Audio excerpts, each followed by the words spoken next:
įrašinėm. Taigi, laba diena. Šiandien iš pat ankstaus ryto 10 dieną, 10 valandą susitinka raganos. Nežiūri, nes labai daug moterų. Tai savo kolegėm jau sakiau, kad net nelegalu taip gražiai atrodyti 10 ryto ir turim ir svečių, kur 7 ryto turi šiandien eteryje. Tai sveikos visos. Pagrindė, aš taip įsivaizduoju, kad bus šiandien mamos, nes kalbam apie vaikus ir apie keliones. Tai yra fantastiškos 2 temos ir kažkaip tai mes sugebėjom visatos palaimintos susiburti į vieną krūvelę šiandien ir aptarti labai svarbius klausimus. Tai aš esu Margarita Skurčienė, ugdymo šeimoje kuratorė ir noriu pristatyti savo šiandien diskusijos dalyvės. Tai pirmiausia, pradėsiu nuo Vilmos Vainorės, kuri yra keliaujančios mamos gurų įkūrėja, didžiulės bendruomenės sukūrėja tiek Lietuvoje, tiek užsienyje ir kai pasižiūriu jūsų socialinių tinklų dalyvių skaičių, kur siekia 100 000, dar žiūrėjau nuliukus, tikrai skaičiavau, ar ten 1000, ne, 10, ne, 100 000 dalyvių. 100. Tai tiek ir daugiau. Net šiurpai eina. Taigi Vilma Vainorė šiandieną netgi yra ir mūsų diskusijos iniciatorėmis. Jis mus pasigavo ir sako, tai kaipgi čia galima keliauti ir mokytis. Ir pagaliau kažkaip mūsų sankryžos suėjo ir mes susitikom šitai diskusijai. Tai labai dėkoju Vilma už tavo iniciatyvą. Tikrai džiugu ir aš žinau, tu pristatysi vėliau, kad poreikis tokio ugdymosi būdo yra labai didžiulis ir tau labai ir tavo mamytėms smalsu, kaipgi tai darom. Toliau noriu pristatyti savo kolegę Akvilę Domaitytę, kur yra ugdymo šeimoje asociacijos vadovė, taip pat ugdymo šeimoje kuratorė, 3 vaikų mama, pati ugdanti namuose, o šeimoje, teisingiau būtų sakyti, tai sveika atvykus. Eligija Suchockienė, mano miela kolegė, laisvų vaikų guru, taip pat 3 vaikų ugdymo šeimoje mama ir mūsų renginių didžioji organizatorė. Ir turim nuostabią viešnią iš laivo, net nepaklausiau Ugnė, kur dabar šurtuojatės, tai Ugnė Fink Jensen, arba Jensen, sakė, kaip Jonas lietuviškai, pas kurią dabar 7 ryto, bet jinai taip gražiai pasipuošus, jau jinai švyti ir yra pasiruošus papasakoti mums šiandieną, kaipgi galima su gražiais suderinti tiek keliavimą aplink pasaulį, ne tai, kad čia iki maksimos, bet aplink pasaulį ir taip pat galima ugdyti 2 vaikus, kurie tikrai kiekvieną dieną vis pamato vis įdomesnių dalykų, aš taip įsivaizduoju. Tai Ugne, pakalbinsim tave šiek tiek vėliau, taip pat džiaugiuosi, kad po truputėlį jungiasi ir mūsų klausytojai, taip pat matau Živilę iš House Family prisijungė, kurie pradėjo keliauti ir ugdytis patys savarankiškai, pradėjo keliauti Europoje, tai sveiki atvykę. Tai ką, startuojam, planuojam įtilpti 2 valandėlės, šitos diskusijos įrašas bus patalpintas ugdymo šeimoje asociacijos YouTube paskyroje, tai kad viskas bus išsaugota, klauskit, domėkitės, kontaktais pasidalinsim gale. Ir klausimus atsakysime taip pat pabaigoje. O dabar žodis Vilmai. Kogi tau čia parūpo tas ugdymas šeimoje? Kas neramu? Sveiki dar kartą. Taip, tas klausimas iš tikrųjų vis iškyla jau 5 metai, jau daugiau kaip 5 metai nuo pat bendruomenės keliaujančios mamos įkūrimo. Tai kadangi aš pati administruoju ir moderuoju mūsų keliaujančių mamų tinklus, tai kiekvieną dieną matau, ar ne, ir mamas keliaujančias, ir visokiais būdais keliaujančias, ir dažnai, ir retai, ir ilgam. Ir tas klausimas, kai dalinasi mamos savo kelionių istorijomis, dažnai iššaukia būna, gal kiek rečiau pas mus, bet jeigu mes publikuojam viešai, tai dažnai iššaukia tokius pasipiktinimus, net paklausimus, o tai kaip vaikai, o tai kaip mokykla, o tai kaip jūs čia keliaujate, o kodėl vaikas ne mokykloje ar ne, o kažkur tai Dubajuj. Tai va, tai tas klausimas jisai yra toks nuolatinis ir šiais metais ypatingai ir man parūpo, nes turiu būsimą pirmokę ir kadangi mūsų gyvenimo būdas yra toksai, kad mes irgi nuolat keliaujam ir dažnai su kitom mamom, o mokykla ant nosies, tai tiesiog gaunasi taip, kad teko pasigilinti į šią temą ir atradom ugdymą šeimoje. Tai va, tai tų klausimų turėjom nemažai, tai dar yra jų ir tikiuosi šiandieną išgirsiu atsakymus į tos populiariausius klausimus apie ugdymą šeimoje. O jeigu trumpai pristatyti, ar ne, kaip mamos keliauja, kokių istorijų matau ir kur matau sąsajų su mokymusi apskritai vaikų kelionių metu, tai galėčiau išskirti dažniausius tokius keliavimo būdus, ar ne? Tai tėvai nori keliauti atostogų metu, bet dažniausiai yra viskas per brangu, ar ne, pabrangia kelis kartus brangiau, pabrangsta lėktuvų bilietai, nes visi keliauja tuo metu, arba vasaros metu, arba mokyklinių kažkokių atostogų metu. Tai tokius pakeliavimus 1-2 kartus metuose tėvai dažniausiai sprendžia susitarimus su mokytojais, ar ne, tai atsiprašo, pasiema užduočių, susitaria, kam pavyksta, bet vėlgi yra mokyklos, kur nelabai toleruoja šito klausimo, ar ne, išvažiavimų, tai vėlgi toks gaunasi tokia trintis tarp tėvelių ir mokyklos. Kitas vėlgi yra dažnas keliavimo būdas, kai tėvai gali sau leisti arba darbo tokia specifika, ar ne, kad nuotolinis darbas ir nori keliauti dažnai. Tai vėlgi jau neįtelpama į atostogų grafikus, tai yra dažnesni keliavimai, būna ir 10, ir 12 kelionių per metus. Tai dažniausiai matau, kad vežasi su savim, renkasi nuotolinį mokymą, prisiregistruoja nuotoliniam mokyklom ir tiesiog vaikas kiekvieną dieną, ar ne, jis atlieka kažkokias tai užduotis, jisai mokosi tik tai nuotoliniu būdu. Vėlgi dar viena tokia kategorija yra, kad tėveliai ypač su mažais mokyklinukais, pradinukais vaikais keliauja žiemoti, kaip sakau. Tai yra į Aziją, į Tenerifę dažnai ir išvažiuoja keliem mėnesiam, tai toks gaunasi, kad kaip ir pradeda mokyklą čia, norėtų ar ne persikelti nuo kokio lapkričio iki kokio kovo šilčiau gyventi. Ir tokiu atveju dažnai yra, pastebiu, ieškomos vietinės mokyklos, lietuvių bendruomenės arba jau nuvykus kažkokios gamtos mokyklos, kitokios ar ne.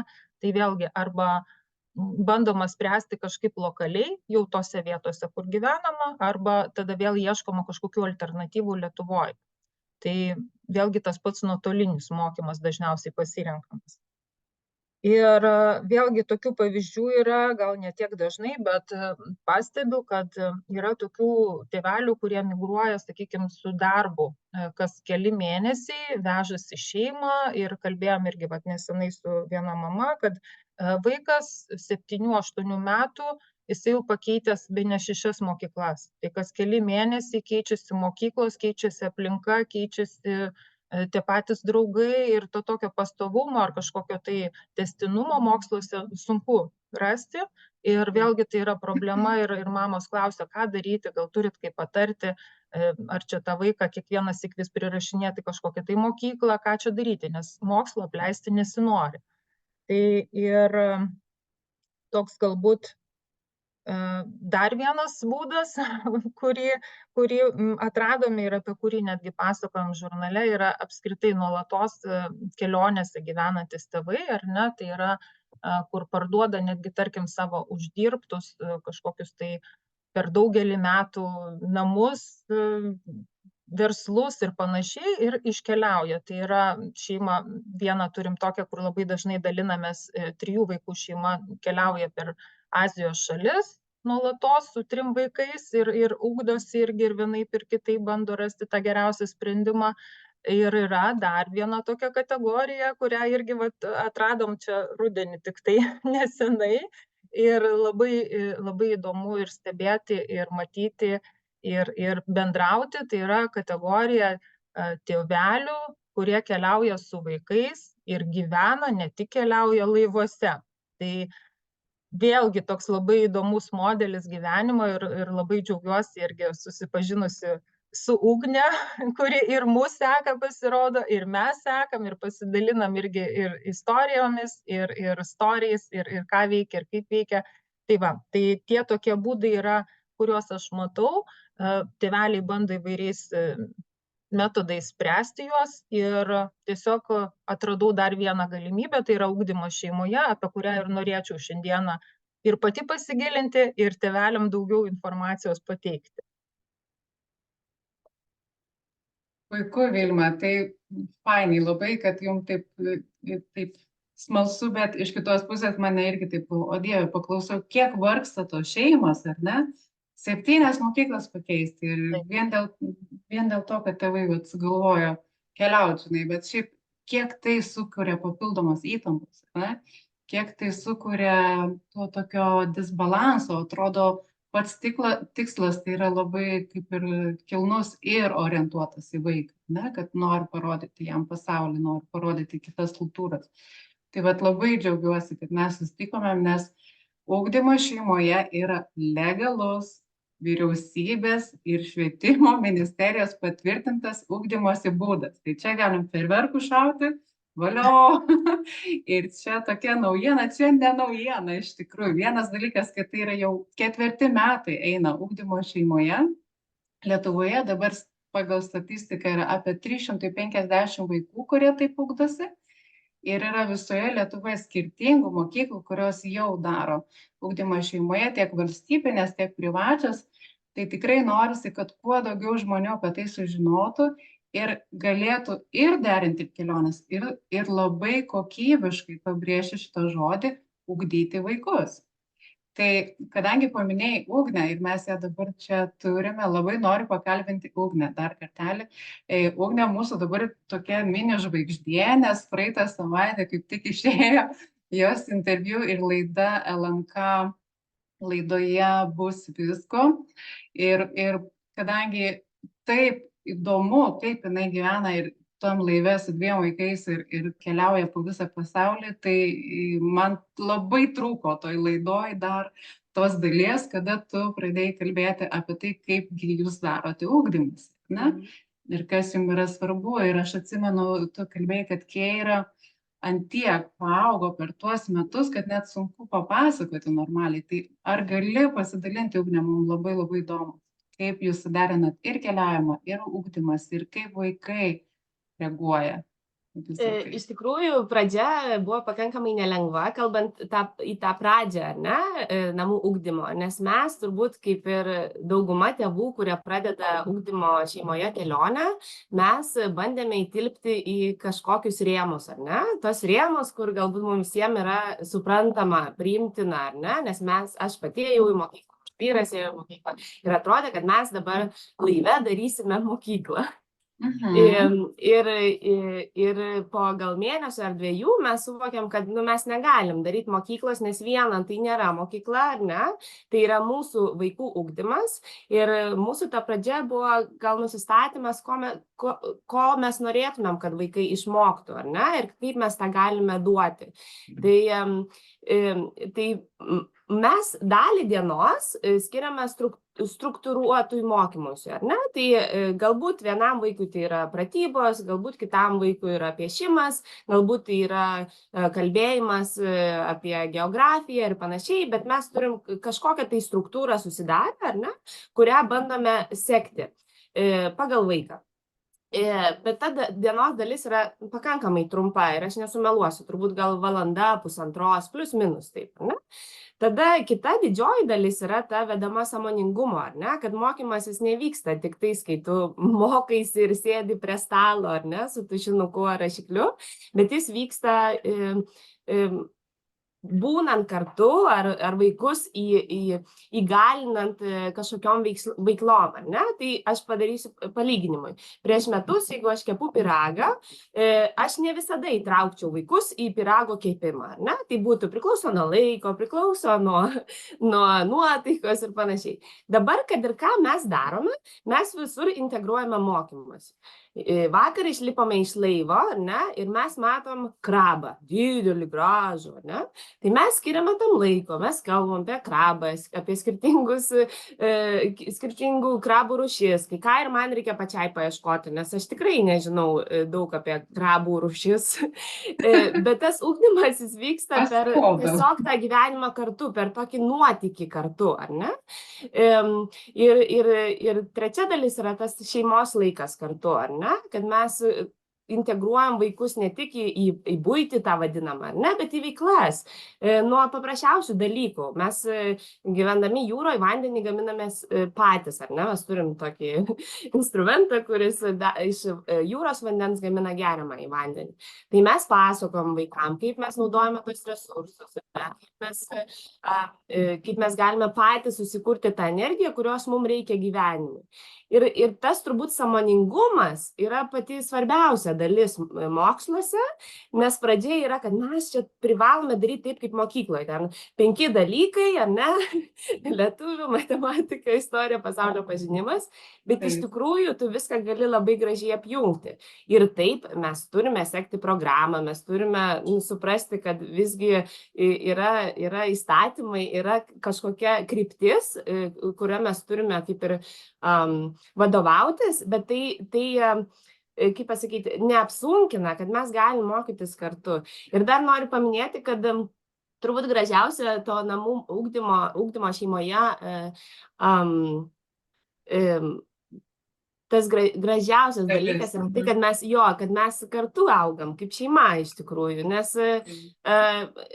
aš dažnai reflektuoju, ko aš išmokau iš mokyklos, ir tai nėra visada patys gražiausi dalykai, nes aš jaučiu, kad mano stiprybė gyvenime, man yra 36 metai, pamirštu, kiek man metai įsivaizduoju. Tai yra tai, kad šiai dienai, dėl ko man sekasi, aš taip galvoju, ar ne, pasiekti savo tikslų, dėl to, kad aš atradau savo stiprybės.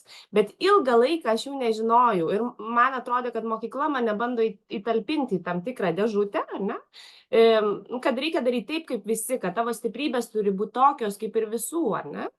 Ir dabar toj ugdymo šeimoje kelionėje, kai aš matau, kad mano 2 vaikai yra visiškai skirtingi.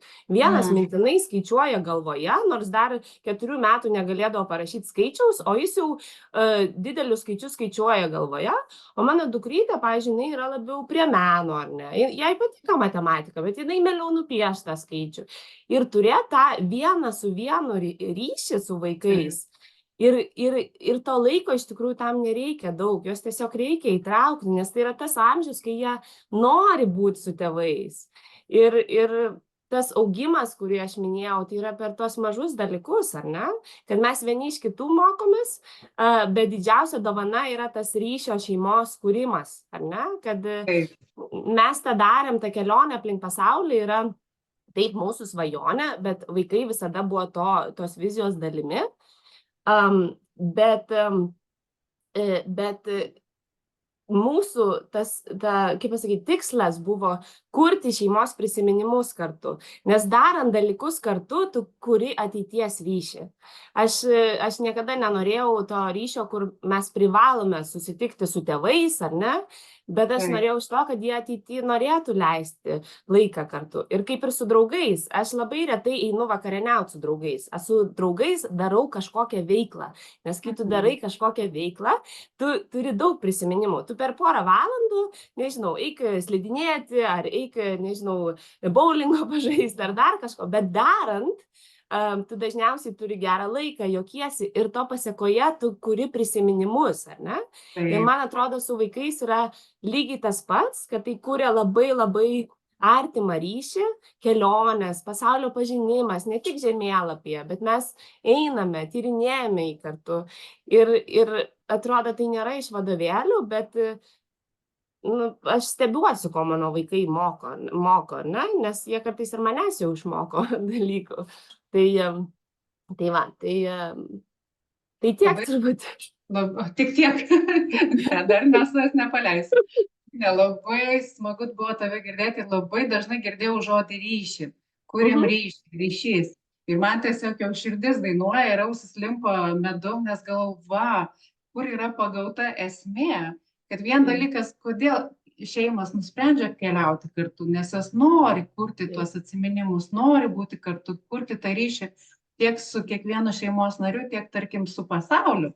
Nes, tu išlendi iš tos dėžės, iš klasės, iš Lietuvos pagaliau išlendi, ar ne, ir ten į platų pasaulį. Bet va tas, kad ryšio kūrimas, kad tu kuri prisiminimus.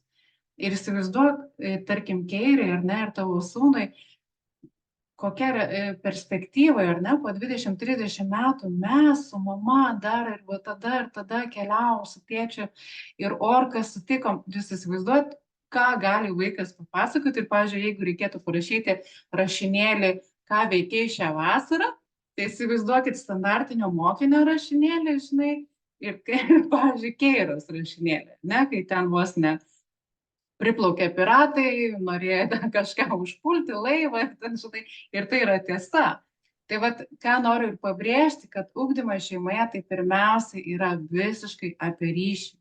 Ryšį su šeima, ryšį su tėvais, ryšį su aplink supančiu pasauliu ir šeima, tai ugdantis namuose, tai nebūtinai tu turi būti uždarytas ten kambaryje arba kajutė ir dar kažką prie pratybų. Šeima yra tas didžioji savo, žinai, tai gali būti kaimynas, tai gali būti, žinai, ten koksai, nežinau, draugas praplaukiantis ten, tai gali būti pusseserės, pusbroliai, seneliai, tėvai. Ir ką mes prarandame dabartiniai bendruomeniai, visuomeniai, tai mes prarandam tą ryšį. Nes vaiką išspiriam į mokyklą, ar ne, nuo 8 ryto jis jau ten apsimegojęs, jisai grįžta po visų būrelių apie 5-6, dar tu turi, jam reikia dar kambarį sutvarkyti, dar turi pamokinti, paauklėti, tai kur tu čia dabar, žinai, ten blogą pažymį gavai, tai kur ryšį statyti? O savaitgalį tas vaikas galvoja, nulipkit nuo mano galvos, aš noriu tiesiog pačilinti arba įlysti telefoną, kad atsijungt nuo viso to kontrolės tos tokios. Tai va. Namų darbus daro visą savaitgalį. Ir namų darbus daro visą savaitgalį. Tai aš tai neįsivaizduoju. Aš dabar, ugdant šeimoje, aš ir tai nespėju su vaiku kokybiškai pabendrauti. Tiek, kiek aš noriu. Gal aš per daug noriu, bet jau net dabar, kada vaikas praktiškai visada čia. Ir ką labai gerai dar paminėjau, Ugnė, kad tu išmoksti, kad vaikas visada būna šalia savęs. Ir jeigu neišmeti vaiką į mokyklą ir kepi jam pyragą ir nori nustebinti, o kartu kepi pyragą. Ir kartu mokais. Tai vat labai fainai, kad būtent paminėjai tą pyrago kepimą, nes jis man labai simboliškas, nes yra didžiulis straipsnis net parašytas, kiek galima išmokti vien kepant pyragą, ne? Iš kur yra kiaušiniai, kodėl jie yra free range, kaip pasidaro miltai, kas yra gliutenas, kodėl karšta, kodėl ranka atsitraukia ant orkaitės, ne? Nuostabu. Gerai. Bet tai dar po truputėlį jau prisiliečiam prie ugdymo šeimoje sąvokos, bet aš noriu, kad Akvilė, tu papasakotum daugiau tą mūsų labai erzinantį dalyką, kai jo atsibodo klausyti, kad mokosi namuose arba namų mokymas ir mane net kalatoja, nes tai yra visiškai skirtingi ugdymosi būdai. Gal tu gali, Akvilė, plačiau papasakoti, kuo jie skiriasi ir kad tikrai išmoktų žmonės dideliom raidėm ugdymą šeimoje, tai ne tas pats, kas yra namų mokymas. Prašau, žodis tau. Taip, tai iš tikrųjų tai turbūt pats pirmas esminis dalykas, kodėl žmonės painioja šitas sąvokas, tai yra anglų kalba, todėl kad angliškai yra homeschooling ir žmonės tiesiog ima ir išsiverčia tiesiogiai, ne? Ir tada gauna ugdymą namuose, mokymą namuose ir ten namų mokymą ir visokius kitokius variantus. Tai šiaip lietuviškai ugdymas šeimoje yra įtvirtintas terminas, yra švietimo įstatyme, taip pat mes vadovaujamės ugdymosi šeimoje tvarkos įgyvendinimo aprašu, žodžiu, tas terminas, jisai yra ne šiaip sau kažkoks ten šakėm ant vandens rašytas, bet jisai yra įtvirtintas, įteisintas. Galbūt tas namų mokymas taip ir nekliūtų, jeigu jisai neturėtų kitos reikšmės lietuviškai sistemai. Tai namų mokymas yra du jo tokie variantai. Tai vienas variantas yra, kai vaikas sulaužo koją, tarkim, ir pas jį tenai ateina mokytojas mėnesį pavaikšto. Arba kitas variantas, kuris labai keista, kad vadinasi namų mokymu, bet taip yra, tai yra, kuomet vaikas turi spec poreikių ir eina į mokyklą ir per kai kurias pamokas jisai mokosi atskirai nuo savo klasės. Tai yra, galbūt, tarkim, fiziniai jisai daro kartu su klase, o matematiką gauna individualiai pamoką iš savo mokytojos. Ir tai irgi kažkodėl vadinasi namų mokymu. Ir šitoj šviesoj tada labai nebe kaip atrodo, kai mes ugdymą šeimoje vadinam namų mokymu. Dar kai žmonės sako mokymas namuose, tai man kažkaip netaip baisu, nes tiesiog nėra tokio termino, tai maždaug supranti, apie ką kalba. Bet kitas labai svarbus dalykas, vėlgi, angliškai yra tas homeschooling ir tarsi kertinis žodis tai yra namai. Bet kas man patinka lietuviškam termine, tai būtent, kad kertinis žodis nėra namai kaip vieta, ar ne, o kertinis žodis yra šeima, gali būti ir plačiaja prasme, bet vyrauja tas stereotipas, kad tie vaikai, va čia ir tas socializacijos baubas išlenda, kad tie vaikai sėdi namuose, prie stalo pasodinti ir, arba iš vis nesimoko vienas variantas, tiesiog namie, nežinau, tėvai jos verčia dirbti, arba jie sėdi namuose prie pratybų palinkę ir prie vadovėlių ir tai viskas. Bet kadangi šita ugdymosi forma leidžia ir keliauti, ar ne, kokią mes šiandien tą temą liečiam, ir keliauti, siaurąja prasme, ten eiti į muziejus, bibliotekas, susitikti su kitais draugais, kurie taip ugdosi ir šitokiu būdu mokytis, tai tada tie namai truputėlį kaip ir iškrenta iš konteksto. Ir iš tikrųjų keista, kad ugdymas šeimoje 4 metai kaip vėl legalus, bet vis dar tas namų mokymas, jisai išlenda visur, žurnalistai nuolat pasigauna šitą terminą, tai mes auklėjam, visus auklėjam ir niekaip neišauklėjam. Tai yra ugdymas šeimoje. Valio. Super. Mane buvo šiek tiek trumpam išmetę, tai aš su visko sutinku, Akvilė. Viską labai teisingai pasakei.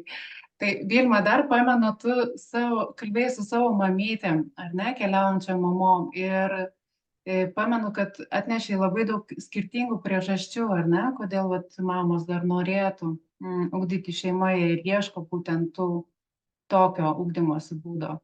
Teisingai, kadangi vis tiek pas mus yra ir keliaujančių mamų klubas, ar ne, ir mes bendraujam ir keliaujam kartu ir pietaujam ir edukuojamės ir daug įvairių veiklų darom, tai tiesiog iškyla klausimas ne tik tiesiogiai apie keliones, ar ne, bet pasikalbam apskritai apie mokyklą.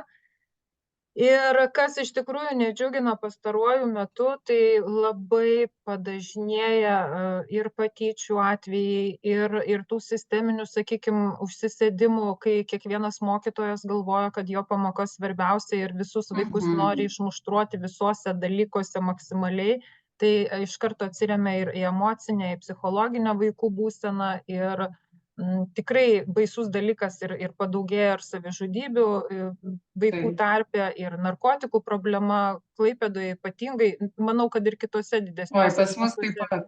Čia yra jau tiesiog peržengia visas ribas, tai tiesiog mamos stengiasi vienas dalykas apsaugoti nuo tų neigiamų patirčių vaikus, kitas dalykas, labai gerai paminėjot, ar ne, tą atidavimą vaikui, ar ne, kaip į kokią koloniją, nuo 8 ryto, jeigu dar kažkokia meninė mokykla, kur mes domėjomės, iki 4-5 vakaro. Tai tu tiesiog nukerti tą ryšį ir atiduodi ugdyti savo vaiką kitiem.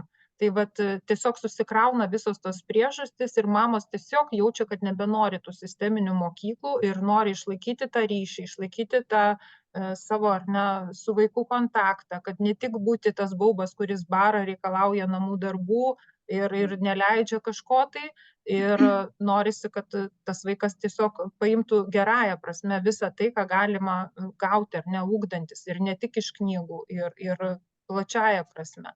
Tai ir be abejo, apsaugant nuo tų tokių visokių neigiamų patirčių, kas su kiekviena diena vis daugėja, ir vis daugėja tėvelių, kurie ieško tų alternatyvų. Labai ačiū, kad palietė tas skausmingas temas, Vilma, nes ugdymas šeimoje ne tik labai tobulas dalykas ir keliaujančiam tėvam, bet esmė tame, kad ugdymas šeimoje duoda tą galimybę ir dovaną tėvams susigrąžinti vaiką į šeimą. Ne? ir auginti, ir auklėti tą vaiką, ir ugdyti pagal būtent šeimos vertybės. Tai ką ir turiu omeny, kad tarkim taip, narkotikų, patyčių tema yra ant tiek skausminga Lietuvoje ir jinai ypatingai skausminga ir užsienio šalyse. Tai aš 15 metų pragyvenau Londone, matau Ugnė irgi pritarė, nes jūs Danijoje, ne, Ugnė, ilgai gyvenote. Jo, čia galiu trumpai pridėti, kad neseniai buvo atliktas tyrimas Danijos mokyklose mokytojų apie būtent tą bulinimą. Ir iš tikrųjų visi labai nustebo, kad praktiškai, neatsimenu, ar 70 ar 80% mokytojų atsakančių sakė, kad bullying yra didžiausia problema mokyklose ir net sunku atsakyti kodėl, bet jo. Taip, sutinku, ir aš taip pat pragyvenau 15 metų Londone ir matau visą spektrą tų problemyčių, aš nežinau, kaip jie išsispręstai. Tai dar palyginus pas mus Lietuvoje maža šalis kažkaip lengviau sukontroliuoti, bet Londone narkotikai, self-harm, ta vadinamas, kur save žalojimas, yra didžiulis, depresijos atvejai didžiuliai. Mano kolegė dirbo būtent su spec poreikių vaikais ir tiesiog vaikais, kurie kaip jis, emotional distortion vadina, žodžiu, kur tiesiog versti reikia į lietuvių kalbą, counselingą duoda vaikam. Tai tiesiog nebespėjam, sako, nes vaikų skalė, probleminių vaikų skalė didėja taip stipriai, kad tiesiog nebespėjam apriepti visiems, atliepti jų poreikius. Tai tas neramina. Tai irgi viena iš priežasčių buvo, kad dėl mes grįžom su šeima į Lietuvą, nes norėjome truputėlį to slow down, nes tiesiog jau ten toksai įsisukė į tą sūkurį ir atrodo, kad taip jau normalizuojama. Ir ką aš matau dabar lietuvių mokyklose, kad įtampa, stresas, patyčios, savęs skaudinimas yra jau normalizuojama. Ir čia aš matau labai didelę lemputę raudoną, kad tai negali būti normalizuojama. Nes vienas iš tų dalykų, aš aišku apie ugdymą šeimoje kalbu visur ir kur aš bevažiuočiau, ar lėktuvų skrendu, ar ten dar kažką, kadangi žmonės paklausia, tai ką tu veiki, tai ir prasideda. Ir pasakau, kad mokau kaip neiti į mokyklą, tai iš karto akis va tokias būna žmonių. Ir irgi turėjau tokių pokalbių įdomesnių, kur iš karto puola mane mokinti, bet tai kaip josgi reikia išmokinti gyvenimo, jie mokyklų išmoks gyvenimo. Ne, jie neišmoksta mokyklų gyvenimo, jeigu esi mušamas, skriaudžiamas, žeminamas, ant tavęs yra spjaudoma, tu esi niekinamas dėl to, kad tu tiesiog nepritampi prie tos klasės, į kurią tu buvai įmestas, jėga, niekas tavęs nepaklausė, tu neišmoksti gyvenimo, tu išmoksti apsaugos mechanizmų. Ir tu išmoksti tą savo traumą nešioti, slėpti, nes jeigu tu dar kalbėsi apie tą traumą, kai buvo dabartiniai įvykiai su 11-okė Augustė Akvilė, tai tu dar labiau būsi užlestas. Tai va šitoj vietoj turim problemytį. Tai ugdymas šeimoje duoda tą tokį ramybės uostą, kur tėvai sako, okei, jūs ten susitvarkykit savo sistemoje, tvarkykitės, nes dabar girdim, kad vėl ministerijoje dideli neramumai dėl tų tarpinių patikrinimų ir ministras jau kalba apie atsistatydimą netgi. Tai jeigu tai tik išspręstų kažką, tai dabar tėvai sako, gerai, jūs ten tvarkykitės, mes neturim laiko laukti, kol jūs ten išsiaiškinsit, mes pasiemam savo vaiką ir gyvenam pagal savo šeimos vertybės, pagal savo matymą ir nežinau, sakau, prasmingesnės veiklos mes nesam darę, nes kaip pamatom, kaip šeimos transformuojasi, kaip transformuojasi vaikas ir kai ateina paaugliai, būtent mačiau, čia buvo užduotas klausimas, ar paaugliam ir vyresnėliam tai tinka. Tai ne tik tinka, tai praktiškai turi būti prescriptionas, turi būti receptas, kad tu privalai pabandyti ugdytis pats su tokiom technologijom kaip dabar, su tokiu informacijos srautu, kur tu gali pasiekti, nežinau, gali su Australijos mokytojų mokytis anglų kalbos, ar ne, gali ten pasimti matematiką kokį nors iš Harvardo, kodėlgi ne, nes yra, pavyzdžiui, studentų Harvardo ten kur mokosi. Ir galimybės yra ne tai, kad jų nėra, jų yra per daug ir truputėlį būna net sunku atsirinkti, kaip gali mokytis. Tai ir kadangi dirbam ir su paaugliais, tai tikrai būtent tie, kurie ateina iš mokyklos, tai skaudu žiūrėti, kad tikrai vaikas ateina su klausimu, ar aš normalus, žinai, ar čia yra normalu, ir kai tu pradedi su juo kalbėti ir tu matai, ant kiek ten yra nerealus vaikas, ant kiek jis yra talentingas, bet jis tiesiog užspaustas mokykloje ir sako, ai, tai viskas su manim gerai, ir aš tai viskas su tavim gerai. Tai, sakau, galėčiau apie tai kalbėti parom ir noriu duoti pasisakyti ir Akvilei, kaip tau sekasi ugdyti 3 vaikus šeimoje ir neišprotėti. Ir dar, kiek žinau, tavo vaikai turi ir spec mokymosi poreikių, ar ne? Tai yra ypatingo dėmesio dar reikalauja. Tai kaip tau sekasi, Akvilė, tvarkytis? Neslėpsiu, sekasi sunkiai, tai tikrai reikalauja didelių resursų iš tėvų, todėl kad vėlgi dar vienas stereotipas, kad tėvai išima vaikus iš mokyklos ir pasiima ugdyti juos šeimoje, todėl kad tingi, pavyzdžiui, vežti juos į mokyklą, kamščiuose sėdėti. Čia aš girdėjau, visi girdėjo iš vienos privačios gimnazijos vadovo per televiziją pasakytą tokią mintį.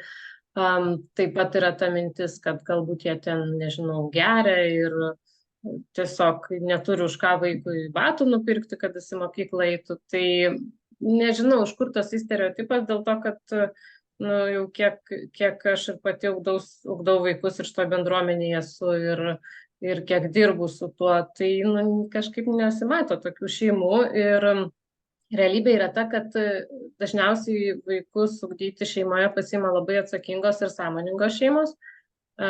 Ir tai reiškia, kad šeima tikrai įdeda labai daug darbo, tėvai įdeda labai daug darbo, todėl kad net ir tas pats pyrago kepimas su vaiku kartais gali būti malonus ir linksmas, o kartais tu esi visiškai išsekęs, bet taip, tada vis tiek renkiesi kepti su vaiku, todėl kad matai, kad jam norisi ir dėl vaiko tai darai.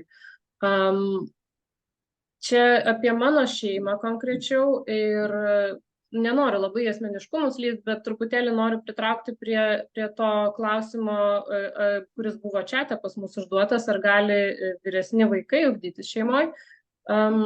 Ir taip pat vis iškyla klausimas dėl spec poreikių. Tai mano šeimos atveju viskas susipina. Aš turiu dukrą, kuri yra 10-okė, 4-oką sūnų ir mažą dukrytę, kuri dabar nuo rudens bus priešmokyklinukė. Tai taip, šeimoje ugdytis gali vaikai iki pat mokyklos baigimo, nėra jokių, kartais galite išgirsti net iš kokio nors, ten nežinau, rajono švietimo skyriaus atstovo, kad galima tik tai pradinukam ar dar kažką, irgi esu girdėjus, tai netikėkit. Tikrai visi vaikai gali ugdytis šeimoje, kurie yra, tiesiog turėtų būti moksleiviai mokykloje. Ir tai teisėta, vaikams su spec poreikiais irgi visiškai niekaip nėra jokių apribojimų, kad jie negalėtų to daryti. Ir tada žmonėm kyla praktiniai klausimai, o tai kaip, ar ne? Nes labai daug kas įsivaizduoja, kad vaikus ugdo vien tik tai patys tėvai, dažniausiai ten mama, ar ne, prisėdi ten su juo prie kažkokių tai vadovėlių ir su pradinuku tada viskas aišku, o paskui žiūrėkit, aš ten 9 klasės fizikos nebemoku. Tai vienas aspektas yra irgi, ką Ugnė minėjo, kad tu ir mokaisi kartu su tuo vaiku. Dabar informacijos yra labai daug ir jeigu reikia padėti kažkokiu klausimu, nežinau, aš tarkim gerai mokykloje mokėjau istoriją, bet nebeatsimenu aš tikrai visų faktų arba priežasčių kažkokio ten, kodėl kažkoks karas kilo. Tai tu kartu su tuo vaiku sėdi ir pats mokaisi. Kitas aspektas yra tas, kad yra labai daug pasiekiamos informacijos ir iš viso nebūtinai tėvai turi būti šalia. Tai ypač vyresniam vaikui tinka tai, kad vaikas pats jau moka mokytis. Ir jisai ieškosi informacijos, mokykla, tarkim, gali suteikti kokią prieigą prie edukos, ar ne, ten yra vadovėliai, ten yra klausimai, įvairius testus galima sudaryti. Galima iš vis nenaudoti jokių vadovėlių, todėl kad ugdymas šeimoje jisai suteikia tą laisvę. Žodžiu, tu privalai sekti bendraisiais ugdymo planais, bet tu turi visišką laisvę dėl to, kaip tu tai darai. Tai tarkim, jeigu tu ateini į mokyklą ir sako, vat nuperkat vaikui šitas pratybas, tai čia tu nori šitas, nori kitas, nori jokių, tiesiog būna tie patikrinimai 2 kart per metus, kurie taip pat yra privalomi visiems šeimoje ugdomiems vaikams. Na ir pagal tos patikrinimus tu gali pamatyti, kur galbūt reikia pasitempti, gal šitą pusmetį kažką praleidom, tai pasimokysim. Bet visišką laisvę, kaip tu tą pasieki. Tai žodžiu, skirtumas tarp pradinuko, tarkim, ir vyresnio vaiko yra tas, kad kuo vyresnis vaikas, tuo jisai daugiau mokosi savarankiškai ir tada mamai ir tėčiui visai nereikia būti fizikos dėstytojų. Tiesiog reikia mokėti ieškoti informacijos. Taip pat yra truputėlį didesnė, gal sakyčiau, psichologinė laisvė negu mokykloje, todėl kad dažnai vyresnis vaikas, jisai jau jaučia tarsi savo kryptį, ar ne? Nebūtinai žino, ką jisai dirbs gyvenime, bet, nežinau, 10-okas vaikas taip puikiai supranta, kad, netiksliukas jisai, niekada jisai su tiksliaisiais mokslais nieko nedarys, o va ten kokios kalbos yra visiškai jo dalykas, ar ne? Tai kas nutinka dažnai mokykloje yra asmeninis spaudimas, gal tarkim, ar toksai stresas kyla iš kiekvieno mokytojo, kuomet tau ateina matematikos mokytojas ir sako, tu be matematikos žinok nieko gyvenime, tau svarbiausia. Tada ateina fizikos mokytojas, tada ateina chemijos mokytojas, tada ateina fizinio mokytojas, ten technologijų ir visi tau sako tą patį, kad be šito dalyko tu ką. Ir tada vaikui tikrai yra labai didelis tas spaudimas nuo to, kad jis privalo mokytis visus dalykus, privalo juos mokytis gerai. Tai ugdantis šeimoje negali nesimokyti kažko, tai tarkim, vėlgi mes sekam tais bendraisiais ugdymo planais, ar ne, bet tu gali nestresuoti. Tarkim, jeigu vaikas jaučia, kad jisai ten netiksliukas ir žino, kad jam reikės laikyti baigiamąjį mokyklos matematikos egzaminą, tai ir jisai stengiasi tiesiog išlaikyti tą egzaminą, o toliau koncentruojasi į savo stiprybės, ar tai būtų kalbos, ar tai būtų menai ir panašiai. Tai va, tai taip yra su vyresniais vaikais. Tikrai galima ir tikrai manoma. O su spec poreikių vaikais, vėlgi, man atrodo, šitą kelią ugdyti šeimoje spec poreikių vaikus renkasi, ko gero, dar labiau sąmoningos šeimos, nes tai yra dar daugiau darbo. Vėlgi priklauso, kokie tie poreikiai. Jeigu poreikiai yra susiję su kažkokiais emociniais dalykais, tai tikrai tėvam būna sunku visą dieną išbūti su tuo vaiku, bet tu nusistatai prioritetus, tu supranti, dėl ko tu tai darai. Iš mokyklos, su kuria tu sudarai sutartį, pagalbos kažkiek turėtum gauti, bet tas ugdymosi šeimoje tvarkos aprašas, jisai nelabai stipriai reglamentuoja šitą vietą ir, tarkim, klausimynę, kurį tėvai pildo, kuomet sudaro sutartį su mokykla, ten yra klausimas, kaip jūs užtikrinsite spec poreikių patenkinimą.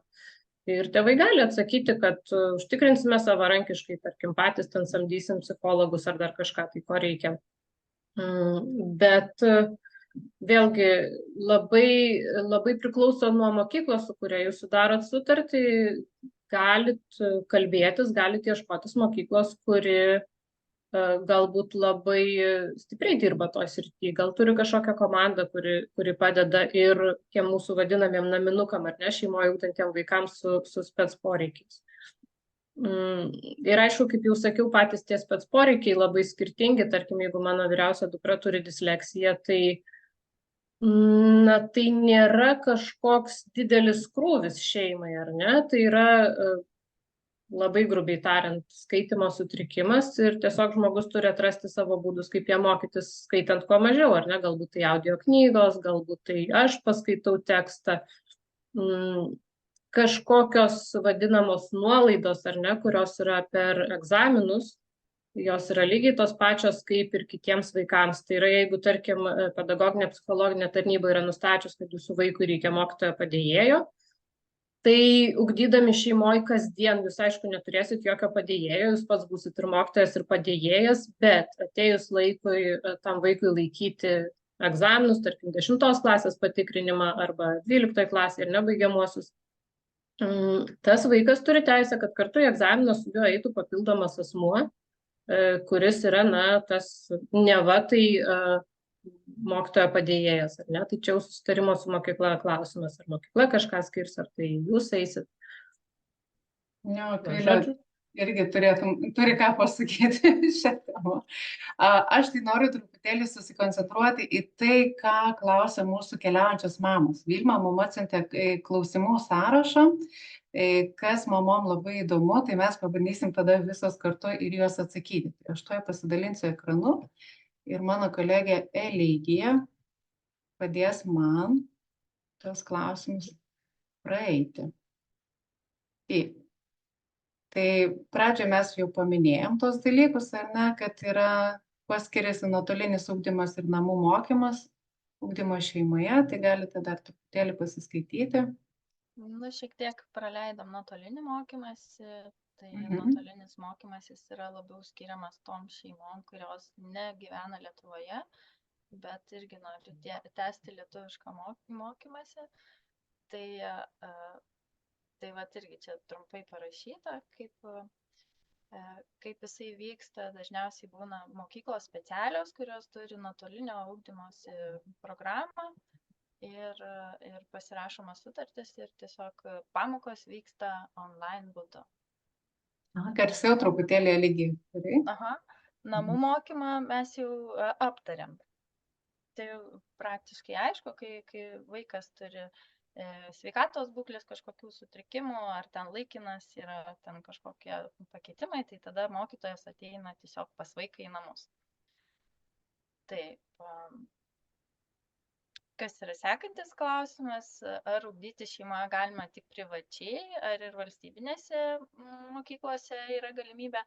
Tai taip yra ir valstybinėse mokyklose ir privačiose mokyklose yra tokia galimybė, bet ne visose valstybinėse mokyklose yra ugdymas šeimoje, tai jį reikėtų pasiieškoti. Mes čia sudėjom nuorodas ir tas nuorodas mes paliksim po šitų video įrašų visas, kad būtų lengviau surasti vienoje vietoje.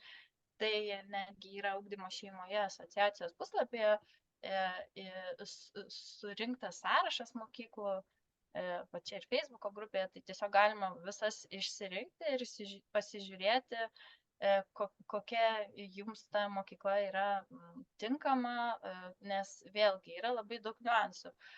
Valstybinės mokyklos dažniausiai jos turi tą tokį standartinio ugdymosi požiūrį ir dažnai būna taip, kad tiesiog reikalauja pačią mokyklą pernešti į namus.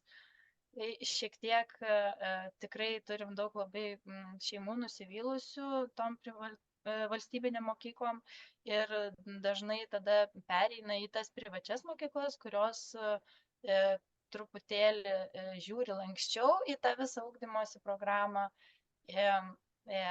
bet vis tiek seka šitą švietimo ministerijos nurodytus reikalavimus, kaip turi vaikai ugdyti šeimoje. Aš gal, jeigu galiu truputėlį papildysiu, tik tai, kad šiaip jau, kalbant apie valstybinės mokyklas, kiekvienam rajone privalo būti bent viena valstybinė mokykla, kuri teikia šitą paslaugą ugdymo šeimoje, bet apskritai nuostabus dalykas yra tas, kad nereikia iš vis prisirišti prie savo gyvenamos vietos. Žodžiu, nėra jokio reikalavimo, kad jeigu jūs gyvenat Klaipėdoje ir jūsų mokykla būtų Klaipėdoje, jūs turite įsivertinti, kad į tą mokyklą karts nuo karto teks atvažiuoti, tai vieniems žmonėms atstumas svarbesnis, kitiems netaip svarbus, bet apskritai teisiškai jūs galite visiškai bet kur Lietuvoje prisirašyti. Taip, teisingai, pas mus dabar yra šeimų ir iš Ignalinos, ir iš Klaipėdos, ir iš Mažeikių netgi, nors pačios esam Trakuose, Trakų rajone. Tai tikrai nereikia prisirišti. Dėl to labai svarbu rinktis mokyklą pagal būtent jūsų šeimos vertybės, kad po to būtų tikrai tas tarpusavio bendradarbiavimas ir supratimas kokybiškas. Taip. Sekantis klausimas, kiek tai kainuoja. Tai vėlgi irgi yra labai skirtingos tos kainos, dėl to, kad valstybinės mokyklos yra iš tikrųjų nemokamai teikia šią paslaugą, o jau privačios mokyklos tai jau pagal savo tam tikrus nustatytus kainoraščius ir taip pat šitas mokyklas galite rasti visas mokyklų sąrašuose, ten tos, kur teikia šitus mokymosi ugdymosi šeimoje paslaugą ir jos taip pat ir turi savo puslapius, kur galite pasiaiškinti, kiek kas kainuoja. Nes labai įvairu, vienos taiko mėnesinį mokestį, kitos taiko tik tai metinį mokestį, labai įvairios mokyklos.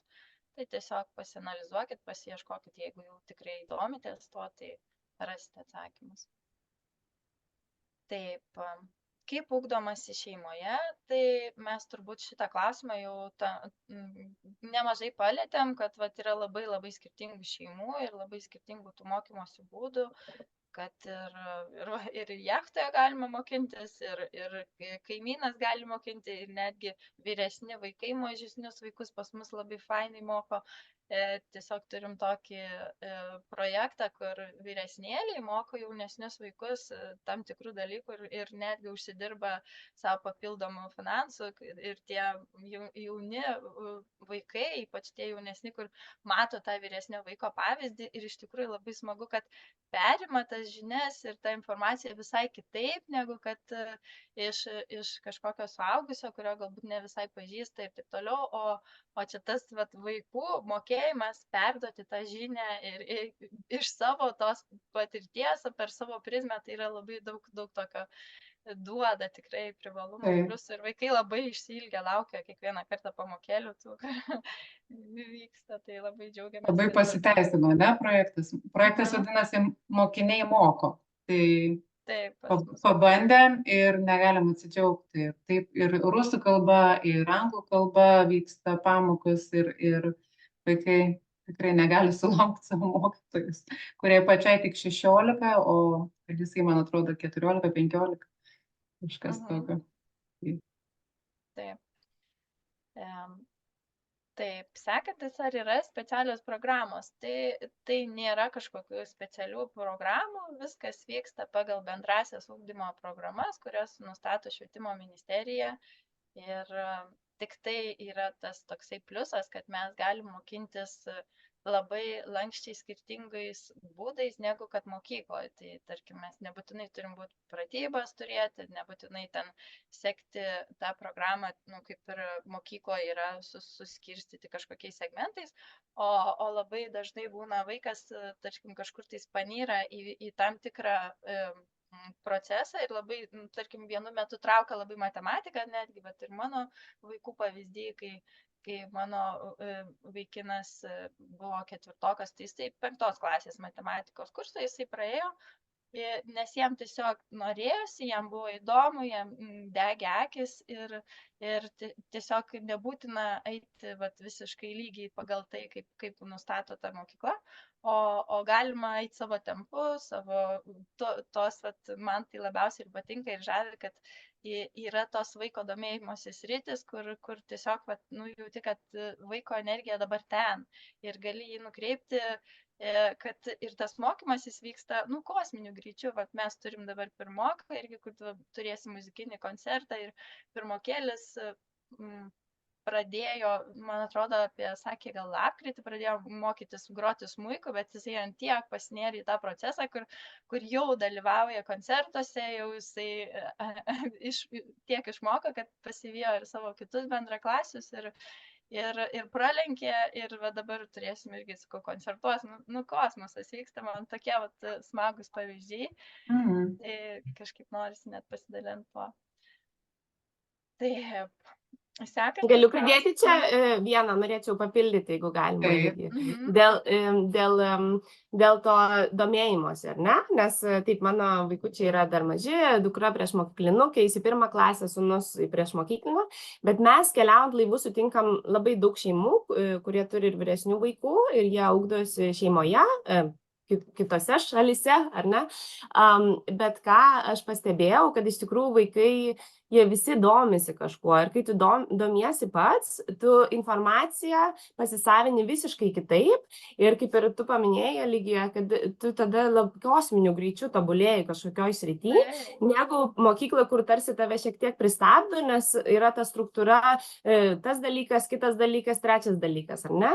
Ir kad mes sutinkam vaikų 16-17 metų, kurie, nežinau, ten fiziką daro universiteto lygmeniu ir jiem tas yra įdomu, arba biologija, arba kažką muziką, ir tai yra, ir aš klausiu tėvų, kaip, ar ne? Ir sako, aš pats fizikos nesuprantu, mano sūnus jau pats domisi, pats atranda informaciją, pats aš tik padedu surasti galbūt ar prisijungti, kaip ir Margarita minėjo, ar ten Harvardo kažkokių programų, ar dar kitur, ar ne, tų resursų. Bet tai yra be galo, wow. Ir kai galvoju iš suaugusio pusės, ir mes visada kažkuo domimės, ar ne? Mes turim kažkokią sritį, kur mes norim tobulėti ir augti, ir to pasiekoje ieškom informacijos. Ir vaikai lygiai taip pat. Nėra taip, kad jeigu, nežinau, neskirsi jiem informacijos, kad jie nesimokys. Jie vis tiek nori atsakymų, jie turi tą savo vidinę ugnį, ar ne? Kuri juos veda taip pat. Labai teisingai, Ugnė. Ką mes ir pastebėjome iš tikrųjų, kad vaikai nori mokytis. Bet kokiam mokytojui pasakytum, sakytų, eik tu tiktais. Jie nori mokytis, jiem dega ir tiktais reikia netrukdyti. Tai ką mes leidžiam, būtent kuruodamos savo šeimas, tai mes leidžiam tam vaikui gilintis į tą dalyką, jeigu jam dega. Nes jeigu jam dega, reiškia informacija, jam įeis ne tai, kad į smegenis, į kraują jam įeis po oda. Ir pavyzdžiui, yra tikrai vaikų, kaip ir Eligijos Kedras, ne, kad jisai metus į priekį padarė matematiką už 5. klasę, jis po to nebegrįžo, ne, Eligija, prie tos matematikos pusę metų. Jisai perdegė, jisai pasisotino, jisai dabar ten konstruoja, meistruoja, motociklus remontuoja, žinai, 4., 5. Tai tą mes labai skatinom, nes apskritai tą mokymo forma, kad kem 5 minutės čia, kem 5 minutės ten, kem 5, tai yra taip išbalansuoja, tai yra taip dirbtinai ir neprotingai, mano nuomonė, sukurta. Nu kaip taip, nes tu pagalvok, jeigu tu skaitai knygą, tai tu ją tiesiog nori skaityti non-stop ir netgi naktį pasiėmi prožektorių skaitai, ne? Aš atsimenu, kaip Photoshop'u pradėjau mokintis, tai aš iki 5 ryto retušuodavau, nes man tai buvo įdomu ir aš net nepastebėdavau, kad jau ten švinta. Tai mes atimam tą iš vaiko mokyklą. Ir kada mes nebetrukdom vaikų ir grąžinam tą, tai jisai, rezultatai yra fantastiški. Tai kas dar bus gal klausimas, kokie ten pasiekimai ugdymo šeimoje vaikų, tai kol kas nėra ugdymo šeimoje dar baigusi 12-okų, yra Akvilės dukra 10-okė, bet mes turim labai daug mokinių, kurie, tiesiog skina laurus olimpinėse, visokiose olimpiadose. Sakau, mes jau juokaujam, kad dar popieriaus atėjo prokurom, nes tie diplomai eina ten pluoštais, tiesiog ten vienos šeimos, kitos šeimos, ir matematikos, lietuvių. Tai tas stereotipas, kad ačiū tie, kur nesimoko, jisai labai yra neteisingas, nes iš tikrųjų, kai vaikas yra neapkraunamas informacijos ir jam leidžiama mokintis tai, ko jisai nori, tai rezultatai yra fantastiški. Ir tiek užsienio patirtis ir sėkmės istorijos yra nuostabios, tiek ir Lietuvoje matom, jau galim pamatyti per 4 metus, kad tai tikrai veikia. Tas vaikas tikrai pražysta ir tos akademinės žinios niekur nedings. Ir taip netgi aš ir papildysiu, net mamos pasakoja, kad šiaip kai mokėsi vaikas, tai jisai neturėdavo tų diplomų. O būtent perėjęs į ūkdymą šeimoje, jisai atsigavo ir nuėmė tą įtampą, tą stresą nuo savęs. Patikėjo savim. Patikėjo savim ir netgi buvo netgi iš mokytojų tokie net tarsi sakymai, kad tu ten net nebandyk, žinai, eiti ten tų diplomų siekti. Olimpiados. Vaikai nuleidžia rankas ir tiesiog supranta, kad gal ten aš kažko nemokėsiu, o namuose gali tėvai juos vesti, įkvėpti, paskatinti ir tiesiog jiems visai kitaip atsiriša tos rankos galimybės ir norai mokintis. Tai labai džiaugiamės tokiais pavyzdžiais. Turim net ir 9-oką, kuris mokosi iš profesorių, fizikos lektorių universitetų, nes jam paprasčiausiai nebeįdomu su paprastais mokytojais dirbti. Tai vat irgi labai daug yra tokių įdomių pavyzdžių. Aišku, Lietuvoje gal mažiau jų yra. Aš dar norėčiau pridėti, kad nenoro eiti į mokyklą nereikėtų painioti su nenoru mokytis, ar ne? Čia tiek iš savo patirties aš galiu pasakyti, kai į mokyklą jau ar iš aplinkos, ar ne, kad dažnai yra painiojimas. Nenori eiti į mokyklą, tai nenori mokytis. Bet yra kitų priežasčių, dėl ko vaikai galbūt nenori eiti į mokyklą, ar ne? Ir tas pats, kaip Eligė paminėjo, ar net stresas, kai nuimi stresą vaikam, jie savo ritmu mokosi. Ir visi vaikai turi talentų, visi vaikai turi savo stipriasias pusės. Nėra nei vieno vaiko, kuris jų neturi. Tai čia yra labiau, ar mes norim jas atrasti, ar mes norim įdėti tą tokį kaip ir šabloną, ar ne? Ir man atrodo tikrai, kad visi vaikai nori mokytis. Visi, tai yra jų natūroje. Tai tiesiog reikia atrasti tą būdą ir per tą ryšį. Netrukdyti jiems. Netrukdyti, taip. Ir nebūtinai dėti į tą dėžutę, prie kurios mes patys gal esam pripratę. Ir gal leisti, o kodėl pusę metų ar metus, jeigu nori daugiau skirti laiko matematikai ir fizikai, o ne gal lietuvių kalbai, o kodėl ne? Nes tu vėliau skirsi laiko ir tiem kitiem dalykam, ne? Taip, ir dar iš kitos pusės, jeigu aš irgi galiu pridurti, kad iš kitos pusės vėlgi atėjęs vaikas iš mokyklos jau būna netgi ir kai kurie tokie ir blokai užsidėję pas vaikus, kur, tarkim, kažko aš nemoku, kažko man nesigauna ir aš pati savo mergaitės su patirtį turiu, kur, jinai 7 mėnesius tiesiog nenorėjo net matematikos mokytis, nes jinai turėjo tokį įsitikinimą, kad jai netinka matematika ir viskas. Bet išlaukus tą laiką, jinai kažkaip tais natūraliai atsirado pas ją motyvacija ir jinai per tuos 2 mėnesius pasibijo, ką ten reikėjo per metus išmokti matematikoje. Tai aišku, mamom kartais būna va šita sunkiausia dalis, kad tarkim, vaikas kažkokio dalyko nelabai moko, nesimoko, nenori mokintis ir ypač, kai atėjęs iš mokyklų, tai kartais būna tokių sunkių patirčių prisigaudęs bet išlaukus tą momentą ir galbūt net neskatinant taip, kad kiekvienam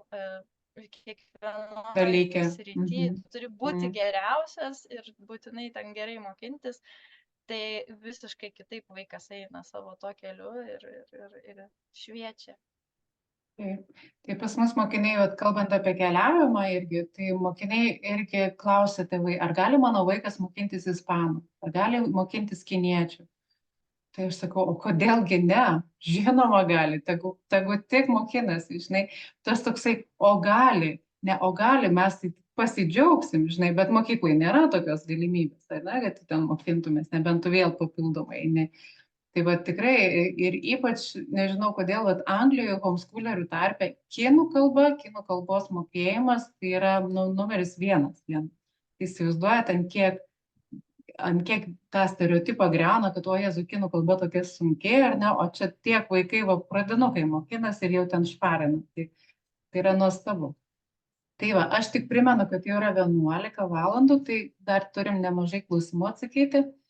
Tai vienas yra iš klausimų 5, ar yra specialios programos? Na, Eligė. Aš jau šitą atsakiau, ne? Kad yra bendros ugdymo programos, atsakiau. Tai va, ir aprūpina.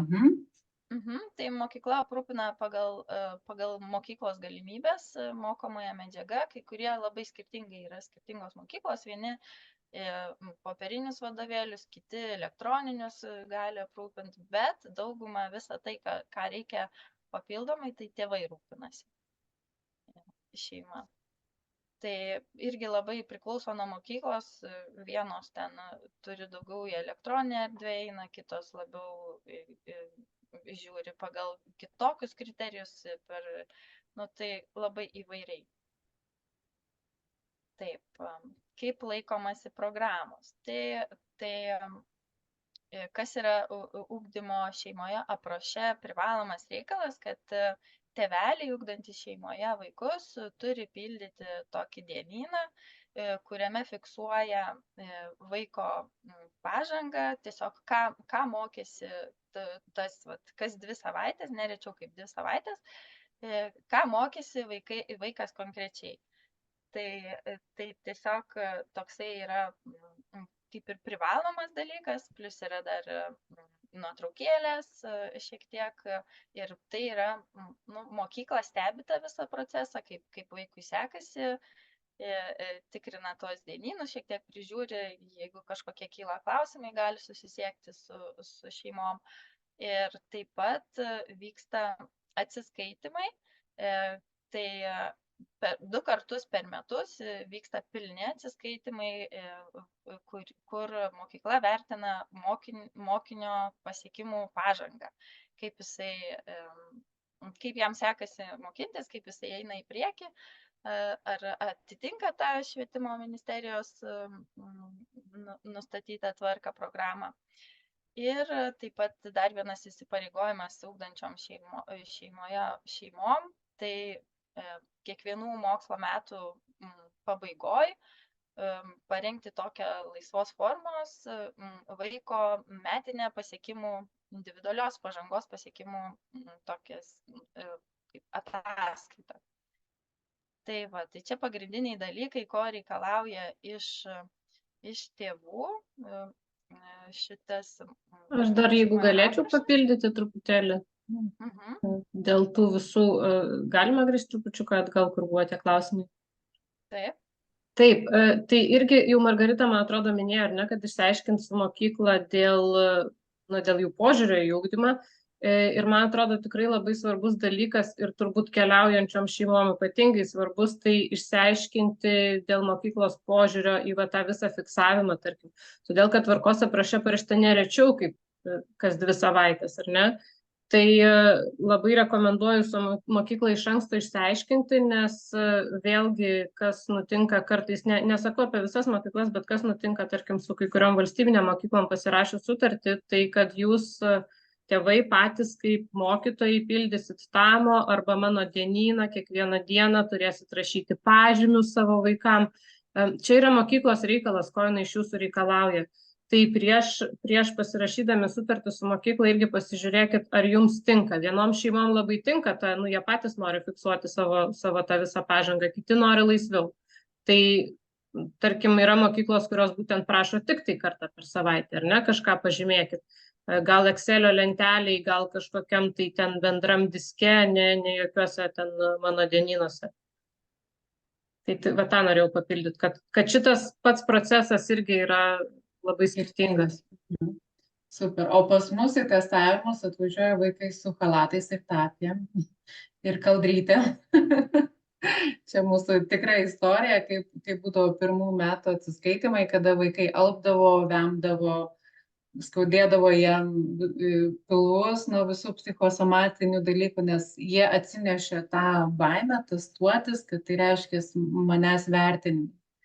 Tai mums reikėjo labai stipriai padirbėti su kolegiam, kad tą baimę nuimtumėm nuo vaikų ir kad testavimas ir būtų vos ne kaip šventė, kai mums jau pavyko padaryti, tai vaikai atvažiuoja su džiaugsmu, su piešiniais, tai galiu parodyti savo testus, aš kaip padariau. Ir galvoju, va taip turi atrodyti testavimas, taip turi atrodyti, vaiko noras parodyti, ką aš pasiekiau.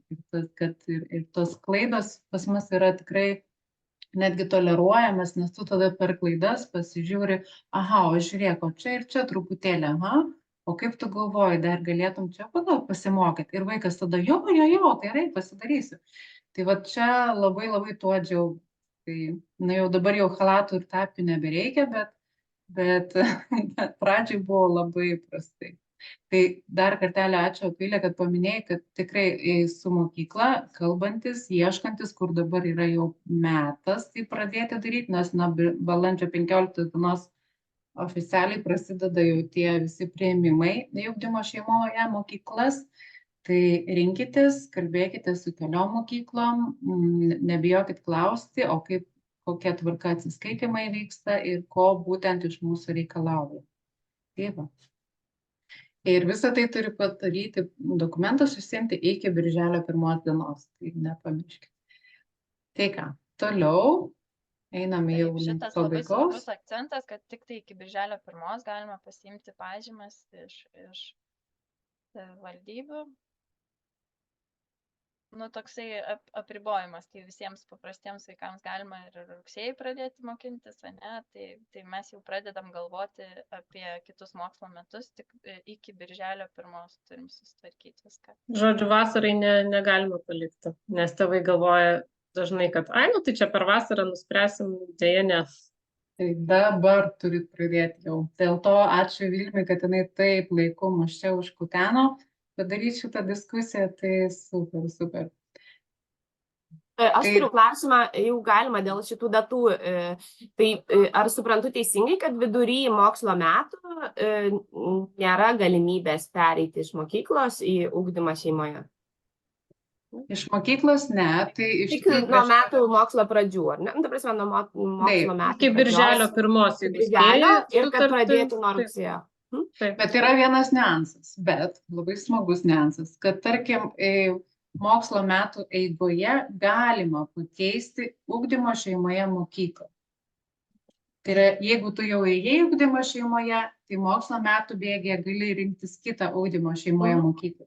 Bet jeigu tu nori iš mokyklos paprastos, tradicinės ateiti į ugdymo šeimoje mokslo metų pabaigoje, tai jau pagal ugdymo šeimoje aprašo mes to padaryti negalime. Tai iš tikrųjų bandysim ateityje taisyti, nes tai netrodo sąžininga iš tikrųjų, tai tikrai žinom apie tai ir užtruks, bet tikrai turim akį pasidėję asociacijų. Mažais žingsneliais. Mažais žingsneliais, tai. Taip, ar galima šeimoje ugdyti ir vyresnius vaikus, tai jau šitą mes atsakėm klausimą, kad galima ugdyti iki pat 18 metų, pabaigti visą mokyklą, tik tai ne visos mokyklos turi šitą galimybę, tai irgi reikia žiūrėti pagal mokyklas. Irgi renkantis mokyklą galima jau ateičiai žiūrint, pasižiūrėti, ar turi, tarkim, jeigu vyresnis vaikas, tai ar turi mokykla 11-12 klasė, nes irgi būna dažnai, kad ir šitos galimybės ne visos turi mokyklos. Taip, toliau, nuo ko pradėti, norint ugdyti šeimoje? Tai viskas, galbūt neįsiplečiam prie šito klausimo, nes visi atsakymai yra mūsų ugdymo šeimoje asociacijos puslapyje ir ten yra toksai skyrelis pradžia ir ten visi dokumentai ir plus dar yra ir atmintinė pradedantiesiems, kurią galima atsisiųsti ir viską išsianalizuoti, išsiaiškinti. Tai kas svarbiausia, gal atkreipti dėmesį, tai kad iki birželio 1 dienos reikia pasiimti 2 tas, užkrito žodis. Pažymas. Iš vaiko teisė ir savo savivaldybės. Tai kad ten turi būti įrašas tiesiog, kad vaikui netaikoma atvejo vadyba, kad šeima yra normali, kad nėra kažkokių įvykių ir stebima ten, tarkim, kažkokių. Ir netaikoma šeimai specialios priežiūros priemonės. Skamba labai baisiai, bet svarbiausia, kad jūs nebuvot vaiką prirakinę prie radiatoriaus. Panašiai kažkas tokio. Tai ten visos netgi ir forma, kaip užpildyti tą dokumentą, kur nusiųsti, galima tai padaryti ir internetu, nebūtinai gyvai. Tai viskas yra ugdymo šeimoje asociacijos puslapyje ir galit visas nuorodas rasti. Dar turiu klausimą, jeigu galiu, čia gal bus abejojančiom šeimoms, ar ne, nuo jų.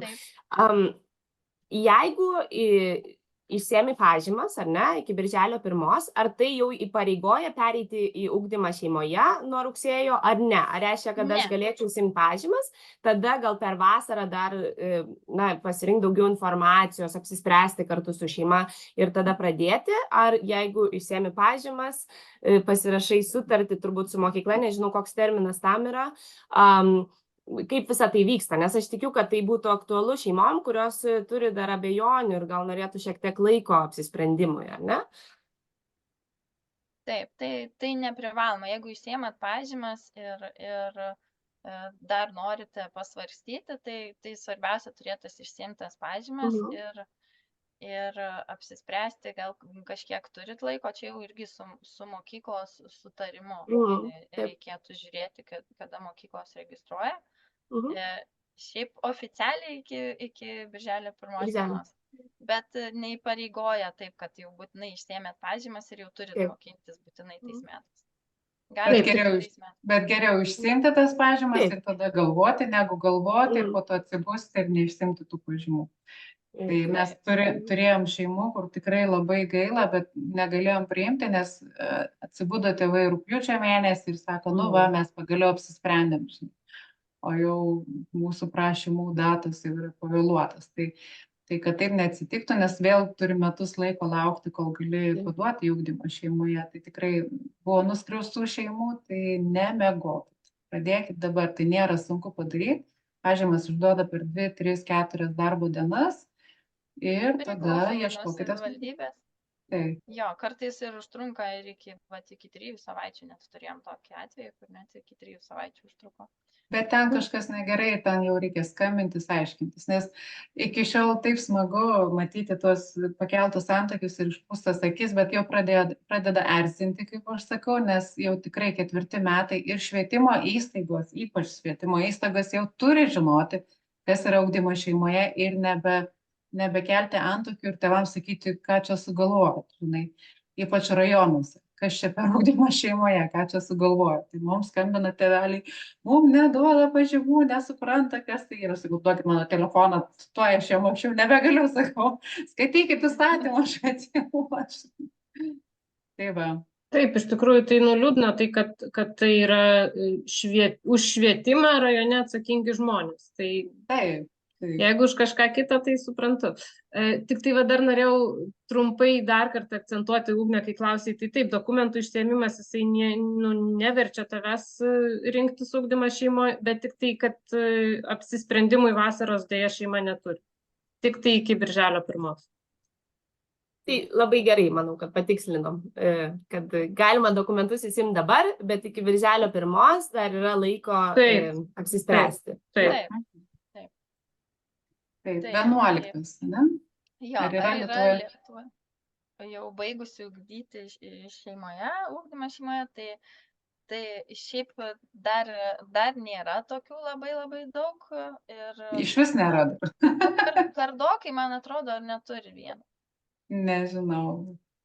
Aš atsimenu, turėjau pokalbis, labai greitai įsiterpsiu, aš atsimenu, turėjau pokalbį su vienu žmogumi ir jis sako, nu tai vėl tipiškas klausimas, tai kur tu dirbi, sakau, ugdymo šeimoje, ir sako, bet man dėstytojas vienas sakė, kad jiem labai sunku baigus mokyklą įstoti ir jiem labai sunku adaptuotis švietimo bendruomeniai.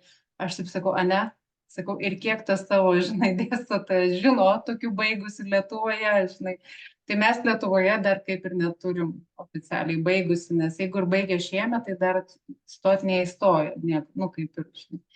Tai va, bet užsienyje yra labai daug praktikos ir puikus rezultatai, stojant tiek į koledžą, tiek į visą pasaulio universitetus. Aš kaip tik savo Instagram paskyroje pasidalinau istorijais, kad ir Oksfordo universitetas netgi skaito kaip ir bonusą arba ekstra tašką, jeigu tu ugdeisi šeimoje, baigėjai homeschoolingą. Tai aš šito pati nežinojau, tik girdėjau, jau dabar tikrai pamačiau, kad taip.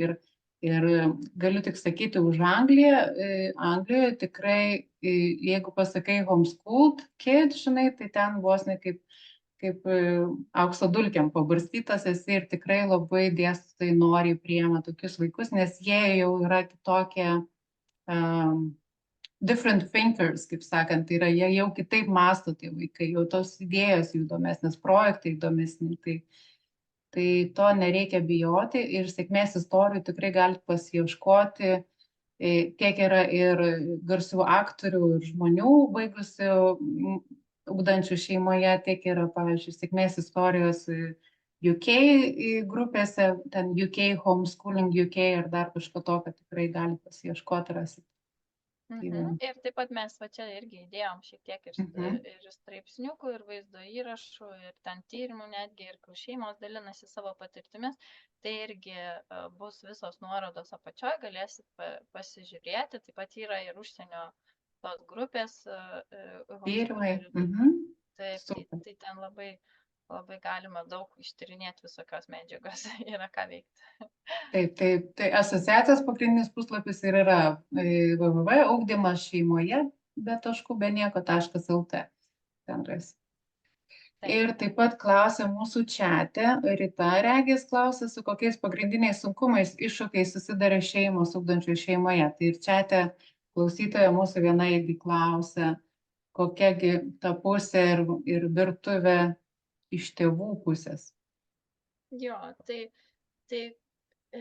tėvam kartais būna ypatingai sunku, kai vaikas jau turi tos mokymosi mokykloje patirties ir ateina ugdyti šeimoje, tai dažnai būna vaikai praradę motivaciją mokintis, tai vat būna tokių klausimų, kaipgi motyvuoti tą vaiką, kaipgi rasti tas jo sritis, kur jam yra įdomu, kaip kartais net atgaivinti tą žingeidumą, norą tyrinėti, mokytis. Tai va šitas dažnas ypatingai, jeigu tai yra vyresni vaikai, nes jaunesni, jau jie ten vieną kitą klasę baigia, tai dar nėra to nugesinto noro, o jeigu iš pradžių pradeda ugdyti šeimoje, tai yra iš viso tokie vaikai labai smalsūs, žingeidūs ir labai smagu juos tiesiog matyti, kaip jie dega to noru ugdytis ir patirti tą pasaulį, tyrinėti. Dažnai taip pat tėvai susiduria su sociumo to visų nuomonėm, su tom baimėm, kur kaip čia dabar tas vaikas, taigi gal nieko neišmoks, taigi neįstos į universitetą, taigi čia kaip tu išmokinsi, taigi tu ten nemoki fizikos, chemijos, ar tu išmokinsi vyresnį ir taip toliau. Tai tokių labai daug klausimų iš aplinkos susiduria tėvai ir ypatingai tie, kurie nesusidūrė, kur neturi daugiau tokių galbūt aplinkoje patirčių, tai vat tu gauna tokį spaudimą iš aplinkos, kad tu kažkoks čia nesąmonė sugalvoji dabar ir geriau daryk kaip visi. Ir taip jau čia bus geriau. Tai irgi, tai labai ir raginam tėvelius šitom, jeigu jau iš tikrųjų jaučiat širdį, kad tai yra jūsų kelias ir norit pabandyti, tai bent jau metelius pabandžius galit suprasti, apie ką yra ugdymas šeimoje ir vis tiek galit grįžti ir tą pačią paprastą mokyklą, jeigu jau jaučiat, kad neina ir nesigauna ir taip toliau, ir tikrai niekur tas vaikas jau taip per tuos metus jau tikrai nieko neatsiliks jau tokiom šviesmečiais ir taip toliau, o galbūt pamatysit kaip tik atvirkščiai, kad vaikas atsigaus ir dar labiau norės. Tai va, tai čia labai ir įvairios situacijos yra, kai kurie vaikai, kurie yra labai tokie bendraujantis ir norintis draugų, tai kaip tik patinka jiem mokykla, tai nebūtinai ugdymas šeimoje yra vienintelis kelias geriausias ir tinkamiausias visiems vaikams, tai yra labai individualu ir pasirinka kiekvienas šeimos pagal save ir kaip ten mes turim iš tikrųjų tokius fainus paruoštukus šiek tiek tėvam, kad nuimti tą tokį spaudimą iš aplinkos, kaip gražiai atsakyti tėtom, mamom ir pažįstamiem, kad ir kitų baimės neįtakotų mūsų pasirinkimų. Tai šiek tiek tokio padrąsinimo iš mūsų pusės. Taip pat dar vienas yra socializacija. Socializacija tai irgi visi sako toks baubas, kur tarsi vaikas bus čia vienas namuose uždarytas ir prirakintas, bet visgi šeimos, jeigu ypatingai pasirinkus tokią mokyklą, kuri yra didesnis ugdančių šeimoje kiekis, tai tą visą baubą labai gražiai kaip pasakyti, panaikina, nes tiesiog bendraminčiai yra pagrindas, ką gali būti ką gali rasti šeimos, kurios yra, nu, vat, prisirašysios prie didesnių mokyklų, kurios turi, tai nu, vat, visas tas toksai nebuvimas vienam ir kartais, va, kartais to laiko savo trūkumas būna tėvam ar ten pabuvimas kartu, tai šeimos dalinasi, kartais keičiasi vaikais, keičiasi mokymosi, ten vieną kartą ten varom pas vienus šeimos, ten kokią galvojam, ką veikti, kuo kartu užsimti, kuo mokintis, kitą kartą pas kitą šeimą. Tai bent jau mano praktikai, tai labai dažnai mes turim, aš turiu per atostogas Velykų, turėjau 11 vaikų namie ir ten vyko toks mokymasis, nebūtinai ten ir tų kaip matematikos lietuvių, bet tai ten statė būstinės, ten motociklus remontavo, tvarkė. Tai Ponius ganė, nu. Jo, ponius. Tai tiesiog jo, tai taip. Kas dar, kokios čia dar, gal kokios kolegės kažką gali papildyti. Tai gal dar paklausim, kaip suderinti kelionę su mokslais, kai Ugne, ar ne? Ar keliaujate imat knygas, ar pratybas, kad ten mažai pas jūs ten vietos tam laive.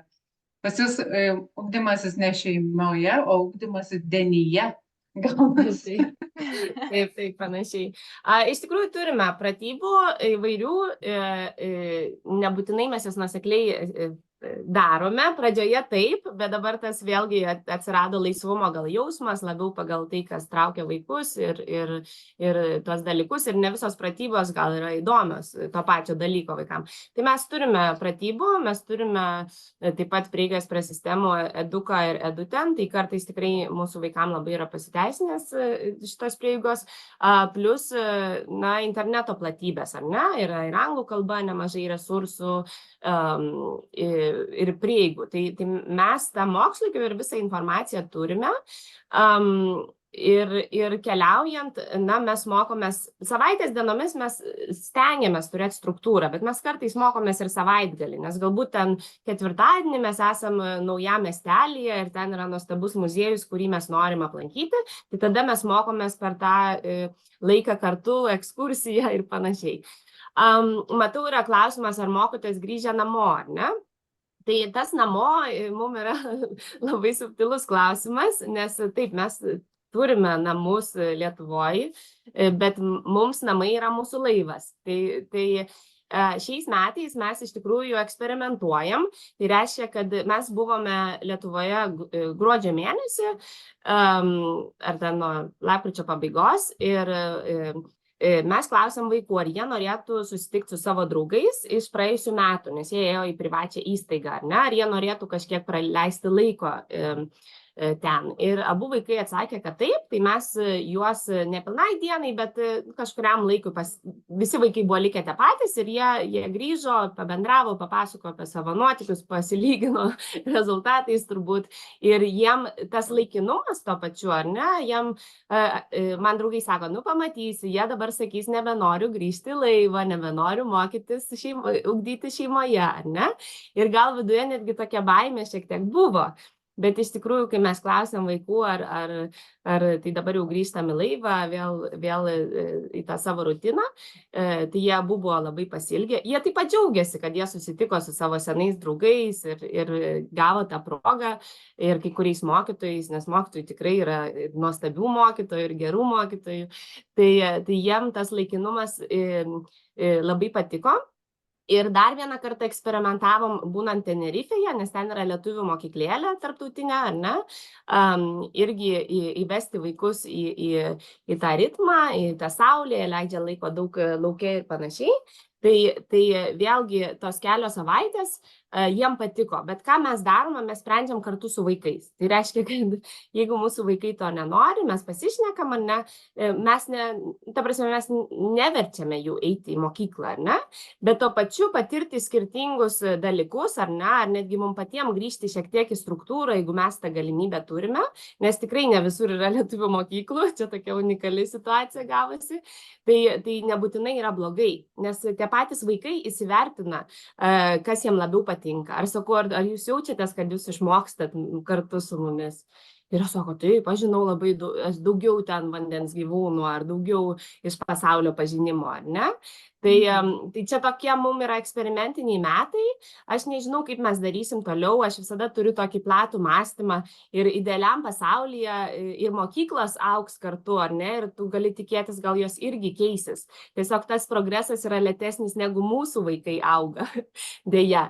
Ir man atrodo, kiekvienam reikia atrasti savo tą būdą, kaip religija minėjo, ar ne? Kažkam gal mokykla labai tinka. Tai nėra vienas tinkamas būdas, šablonas visiems. Mes neinam į tą kitą pusę, ar ne? Mes ieškome būdų, kurie tinka mūsų šeimoms, mūsų vertybių skalėje, ar ne? Ką mes norime kurti su vaikais ir turėti tas galimybės ir svarbiausia apie ją žinoti yra be galo reikalinga. Nes prieš metus, kai mes ieškojome ugdymo šeimoje galimybių, mes kalbėjom su privačiom institucijoms, ar ne? Ir kai kurie atsakymai mus nustebindavo, nes jie norėdavo to pačio 8-10 tūkstančių eurų mokesčio už metus, nors mūsų vaikai galbūt gautų tą programą, ar ne, kažkuria prasme šabloninę, ir ten 1 ar 2 skambučius su mokytoju. Bet tai net iš finansinės pusės tai kažkaip nėra labai priimtina, ar ne? Nepadoru. Ir nepadoru, taip, nes tu supranti, kad tai yra iš kur tokie pinigai apskritai, ar ne? Ir tai ta paieška mums buvo labai įdomi ir tie klausimai, į kokį šabloną mus vėl įsodintų, ar ne? Ar kad mums reikia, ar mes turim šiek tiek daug laisvės ir tada, aišku, vadovaujamės kažkokiais reikalavimais ir ten ataskaitom ir panašiai, ar mus dar labiau įspraudžia į tą sistemą, kas iš tikrųjų galėtų apsunkinti ugdymą šeimoje. Tai aš dar norėčiau, kadangi kalbu, paskatinti žmonės, žinau, kad ugdymo šeimoje asociacija, ar ne, turi paskyrą, kuri yra prieinama visiems Facebook'e, ar ne, yra viena uždara ir viena atvira, tai aš tikrai skatinu visus prisijungti, gal netgi ir tuos, kurie abejoja, nes ten šeimos dalinasi irgi informacija, reikalinga informacija. Ir netgi aš noriu padrąsinti parašyti savo abejones, nes stereotipų yra labai daug. Ir aš iš savos aplinkos, atrodo, mane nustebina žmonės, man sako, bet vaikas privalo eiti į mokyklą. Taip. O kodėl privalo eiti į mokyklą? Nes mes visi taip darėm. Ir kai tu supranti tą atsakymą, jie yra šiek tiek absurdiški, ar ne? Tai irgi Eligija sakė, nereikia kitų baimėms įtakoti mūsų sprendimus. Nes mes tikrai žinom, kas yra geriausia mūsų šeimoms ir kodėl neišbandyti. Tai nėra sprendimas 12 metų galiausiai, ar ten 6 metam. Tu gali pabandyti 1 metus ir leisti skirti savo laiko. Nes man atrodo, pradėjus ugdymą šeimoje yra labai sudėtinga, nes mes vis dar bandome tilpti į rėmus ir atrasti savo kelią užtrunka, nežinau, gal jūs turit kokią statistiką, mūsų atveju galbūt apie 1,5 metų, kur mes taip pasijautėm komfortabiliai, kad kartais mes čia į ekskursijas keliaujam ar dar kažkur ir leisti savo išbūti ir paeksperimentuoti, ar ne, kartu su vaikais, nes jie irgi žino daug, kas jiem yra geriau ir kaip jie norėtų, ar ne? O Jėzau, Ugne, kaip iš knygos tiesiog skaitau, klausau ir net galvoju, kaip gerai, man net nereiks šnekėti, kaip super. Ir Ugne, tavo Keira mokinasi ir su Ievute mokytoja mūsų, ar ne? Prisijungia online. Tai vat, įsivaizduokit, mes turim mamytę, kuri yra 3 vaikų naminukų mama, ar ne, buvusi pradinių klasių mokytoja, kuriai mes pasiūlėm vesti pamokėlę su mumis. Tai gavosi toks ažiotažas, vaikai negali sulaukti, kada ta Ievos pamoka, jau ten nedaug dievė, ten tos pamokos nėra, ar Ieva atostogauja, tai gaunas didžiausias pyktis. Tai vat, Keira jungiasi prie lietuvių ir matematikos kalbos mokytojos pamokėlių, būdama stile, kur Gibraltarė, jūs ten jungėte. Taip. Ir iš tikrųjų tos...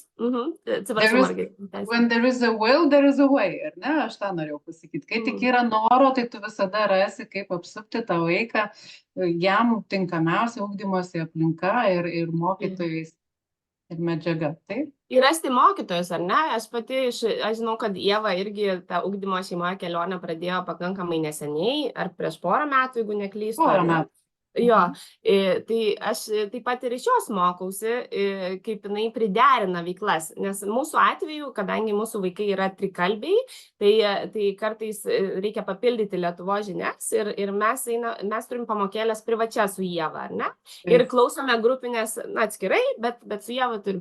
Ir man yra taip žavu matyti, kaip jinai pritaiko tas veiklas, ar ne? Nes jis sako, aš matau, kad gal Kyrai jau nebeįdomu šiek tiek, ar tai sakau, tai ką piešim šiandien, nes piešimas jai labai patinka, ne? Tai aš kartais pati mokausi iš Ievos to tokio lankstumo, nes tu per jį irgi mokaisi, tai jinai man irgi primena, kad yra visokių būdų, ar netgi sako, gal Keirai dabar nėra didelio susidomėjimo, gal nėra šiek tiek pavargus, gal darykime pertrauką, ne? Kad vėlgi tai nėra dėl to, kad mes susitariam, kad čia 2 kartai per savaitę ir mes tą darom, mes dažnai taip darom, nes Keira pati nori eiti tas pamokėlės ir prisijungti. Bet to pačiu, kad tu jautiesi, kad Ieva šiuo atveju mes kaip ir kartu šitam projekte, ar ne? Ir kad jinai taip pat rūpinasi mano vaiku, tai nėra tiesiog jai pamoka, ką jinai privalo padaryti, tai yra ir apie vaiko, ar ne, susidomėjimą, apie temas ir veiklas tos pamokos metu. Būtent šitoj vietoj mokytojas derinasi prie vaiko, o ne vaikas derinasi prie mokytojo, ar ne? Ir tai yra nuostabus kuriamas ryšys, kada mokytojas net pamato, kad vaikas blogiau jaučiasi, ar jisai nuliūdęs, emocinė jo, pavyzdžiui, būsena ne tokia kaip vakar, ne? Ir tai yra nuostabu, nes tada ir vaikas jaučiasi, kad jie mokytojas yra autoritetas, jisai svarbus. Tai puiku. Tarp kitko, Ievos pristatymas yra jos visos labai įdomios šeimos kelionės pristatymas yra mūsų pirmoje Lietuvoje ugdymo šeimoje konferencijoje, kurią mes darėm vasario mėnesį. Konferencija tik 4 valandos 36 minutės trunka, bet ją rasite mūsų YouTube, tai turiu omeny ugdymo šeimoje asociacijos YouTube paskyroje. Vėlgi nuorodos visur bus padėtos po šiuo įrašu ir galėsite su Ieva irgi asmeniškai susipažinti. Taip pat yra Eligijos pristatymas, Akvilės pristatymas, aš ten truputėlį paplepėjau ir domėkitės, nes tikrai daug sudėta patyrimo ir daug yra dalykų, kur sugriauna tuos bereikalingus mitus ir padeda tėvam tikrai įsikvėpti ir ryžtis šitam žingsniui. Ir kaip Ugnė pasakė labai gražiai, pabandykit metus, 2 metus pabandykit. Grįšit bet kada į mokyklą, bet kada grįšit. Ir nesudegs tą mokyklą be jūsų. Tai duokit šansą vaikui pačiupinėti tą skirtingą patirtį. Ir svarbiausia, kad jam būtų gerai. Nes, pavyzdžiui, mano vaikai irgi, mano mergaitė baigė Anglijoje mergaičių mokyklą griežtą, sūnus visiškai nepritapo ugdymo šeimoje tą mokyklai, o jaunesnėlis reikalavo, kad jis eitų į valstybinę ten miestelio mokyklą. Taip, kosmosas, žinai. Bet aš galiu kiekvienam duoti skirtingas galimybės. Tai tame ir yra grožis to ugdymo šeimoje. Aš dar norėčiau pridėti šiek tiek apie stereotipus, jeigu galiu, kad jų visada bus žmonių, kurie judgins ar teis ar ne pagal savo standartą. Ir aš pati pastebėjau, kad mokslo metų pradžioj, kai būdavo, o tai kaip vaikai, o tai kaip socializacija. Ir aš tarsi bandydavau pati ten paaiškinti, vos neteisintis, net nemogu paaiškinti, kas manyje vyko, kažkoks virsmas. Ir kiekvieną kartą dabar, kai vyksta diskusija, bet tokia gal priešiška, net ne diskusija, bet matai, kad žmonės bando uždėti standartą. Aš tiesiog vidumi žinau, kad tai yra gerai mano vaikam, kad tai yra tinkama mūsų šeimai.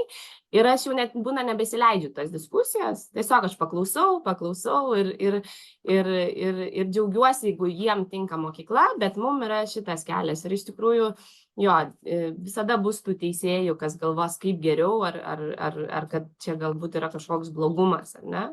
Tai turėti to tokio pasitikėjimo ir žinojimo per savo vaikus, kad tai yra geras kelias.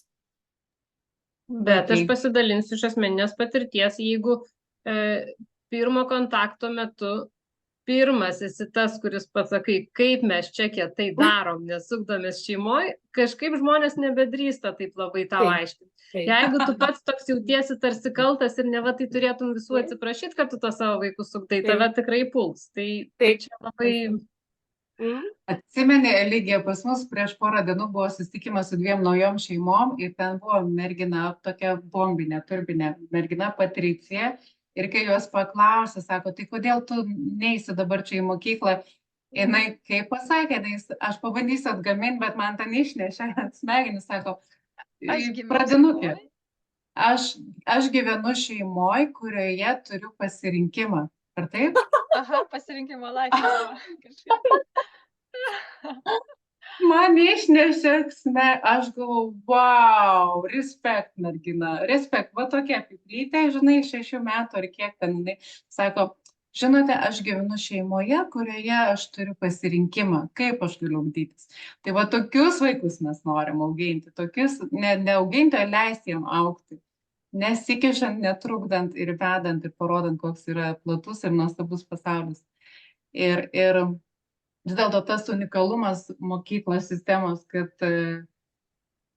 paimkim vaiką iš pasaulio, iš gyvenimo, įkiškim į dirbtinai sukurtą dėžę ir su 2D pratybom ir mokinkimės apie pasaulį, man niekaip, aš lygybės ženklo čia nematau, aš nesuprantu to. Tai gal paimkime vaiką ir neįkiškime jo į dėžę, o grįžinkime į pasaulį ir tegu jisai mokosi, taip kaip mokėsi mūsų protėviai 100 000 metų. Tai vienas iš tų paruoštukų, ką galit pasakyti pardavėjai kokiai, ar uošvieniai, ar ten dar kas nors, tai kad ugdymas šeimoje tai nėra nauja ugdymosi forma, tai yra pati seniausia ugdymosi forma ir pati natūraliausia, o būtent mokyklos sistema, jai tik yra apie 100-150 metų ir jinai buvo dirbtinai sukurta, kad galima būtų kuo daugiau štampuoti manufaktūrininkų. Tai va. Ir yra legali švietimo ministerijos nustatyta forma. Taip. Ir labai, vėlgi ir nuo vaikų priklauso, nežinau, yra šeimų, kurios ten stengiasi nesiafišuoti, mano, pavyzdžiui, atveju, žiauriai pavydi draugai. Kaip tau faina, tau nereikia eiti į mokyklą ir jie supranta, kad tai nereiškia nesimokyti.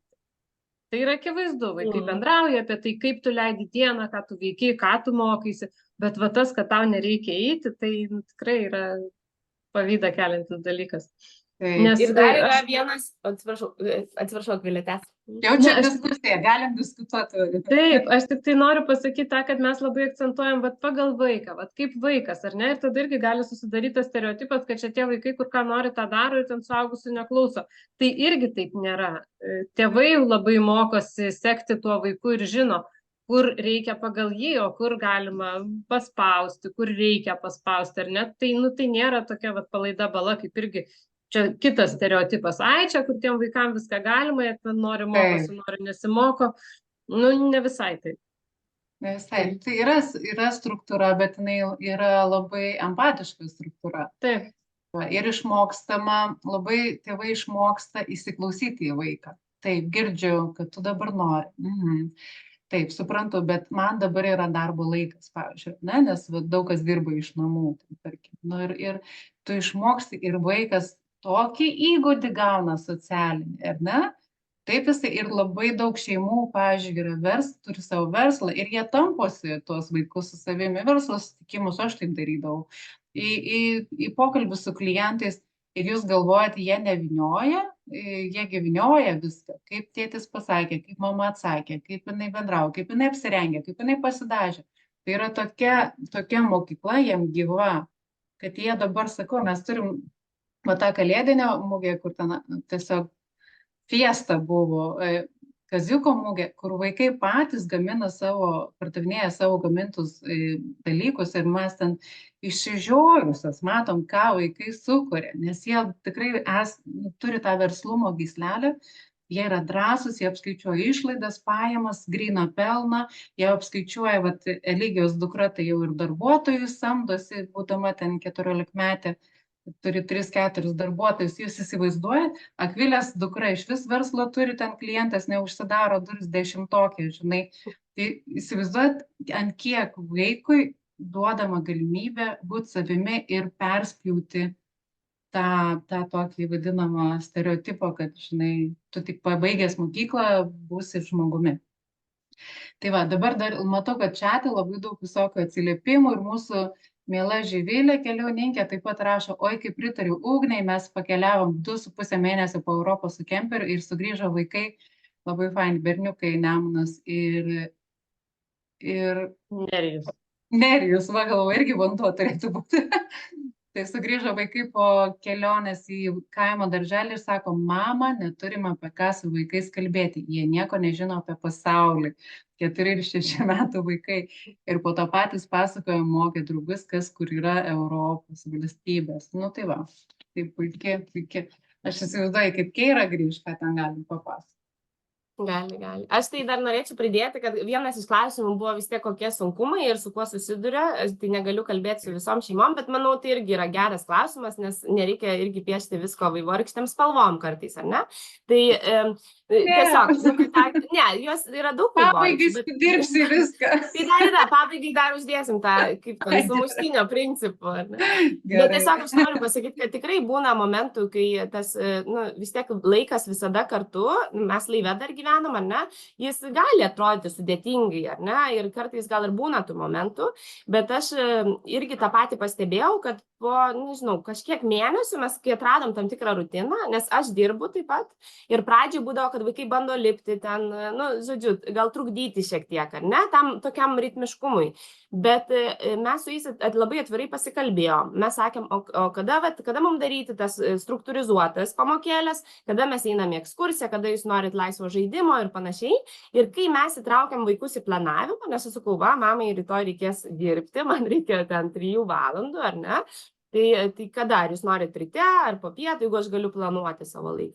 Ir aš suvokiau, kad iš tikrųjų visa tai yra įmanoma. Ir dabar yra tos ir ribos, ar ne? Tai, bet mama, dabar mes padarėm pamokėlės, jūs ten ką norit žaisti Lego, ar kokį žaidimą, ar ką mes čia kuriam, aš darbuosiuos, ar ne? Ir vaikai tą labai gerbia iš tikrųjų. Jie mato, kad mes turim tą ritmą ir man yra smagu matyti, kad jie mato mane ar mano vyrą dirbantį, ar ne, bendraujant tam ir verslo pasaulyje, ne? Nes tai atidaro tas kitas duris ir aš manau, kad tai irgi paruošia vaikus ateičiai, ar ne? Tai ir šiaip gal kai pasidaro sunku, yra gera pasikalbėti, kas eina to pačiu keliu, nes vėlgi, jeigu darosi sunku, mes turbūt vėl bandome save statyti kažkokią dėžutę, ar ne? Ir nėra blogai kartais padaryti pertrauką ar neatostogauti tuo kaip ir pagal oficialų kalendorių, bet gal pasidaryti kelių dienų atostogas ar išvyką tinkamų jums laikų, kai visi mes šiek tiek pavargę, ar ne? Ir tada grįžti vėl į ritmą. Tai va ta laisvė ir prisimint, kad mes turim tą laisvę, taip pat mes turim ir atsakomybę kartu su ja, bet mes turim tos 2 dalykus laviruoti ir kad jie yra abu, tai nėra tik vienas ar kitas, bet kad mes juos turim abu ir su to galime be galo gerai laviruoti, kad visai šeimai būtų gerai. Ir gavos pozityviai, ar ne, kažkaip? Vis tiek tai vienas, kažkaip galvoju, vis tiek išlindo. Man reikia šaunuolio. Aš galvoju, čia Ugnė bando pasakyti apie sunkumus ir kaip fainai gaunasi viskas. Bet vis tiek gerai. Tai va taip smagu, mes iš tikrųjų neviniojam į vatą ir nevaidinam, kad esam visi, žinai, rožiniai ir pūkuoti. Ir turim, vat, būtent mano kolegės, kai mes dirbam kartu, mes ir tėvam transliuojam. Kada panikos priepuoliai, kada jau prasidės, mes jau laukiam, žinai, kada jau bus, ką aš padariau, sugadinau vaikui gyvenimo. Jau mes laukiam, nes mes jau tą pagalbę laikom, ateikit, pakriskit, pasiguoskit, nes mes buvom ten, mes tai perėjom ir mes galim padaryti, kad gerai iškvepuojam, klausau, girdžiu tave, viskas bus gerai, we got you. Tai va čia ir yra tos sveikos, gražios bendruomenės, žinai, dovana, kiekvienai šeimai, kad tu gali ateiti ir su bėda, ne tik, kad, kaip čia man gerai sekasi, mano vaikas ten šluoja diplomus, na, kažkur tai olimpiadose, bet ir tada, kada tu galvoji, blema, išsikvėpau, nebeturiu ką galvoju, arba neklauso, arba žinai dar kažką.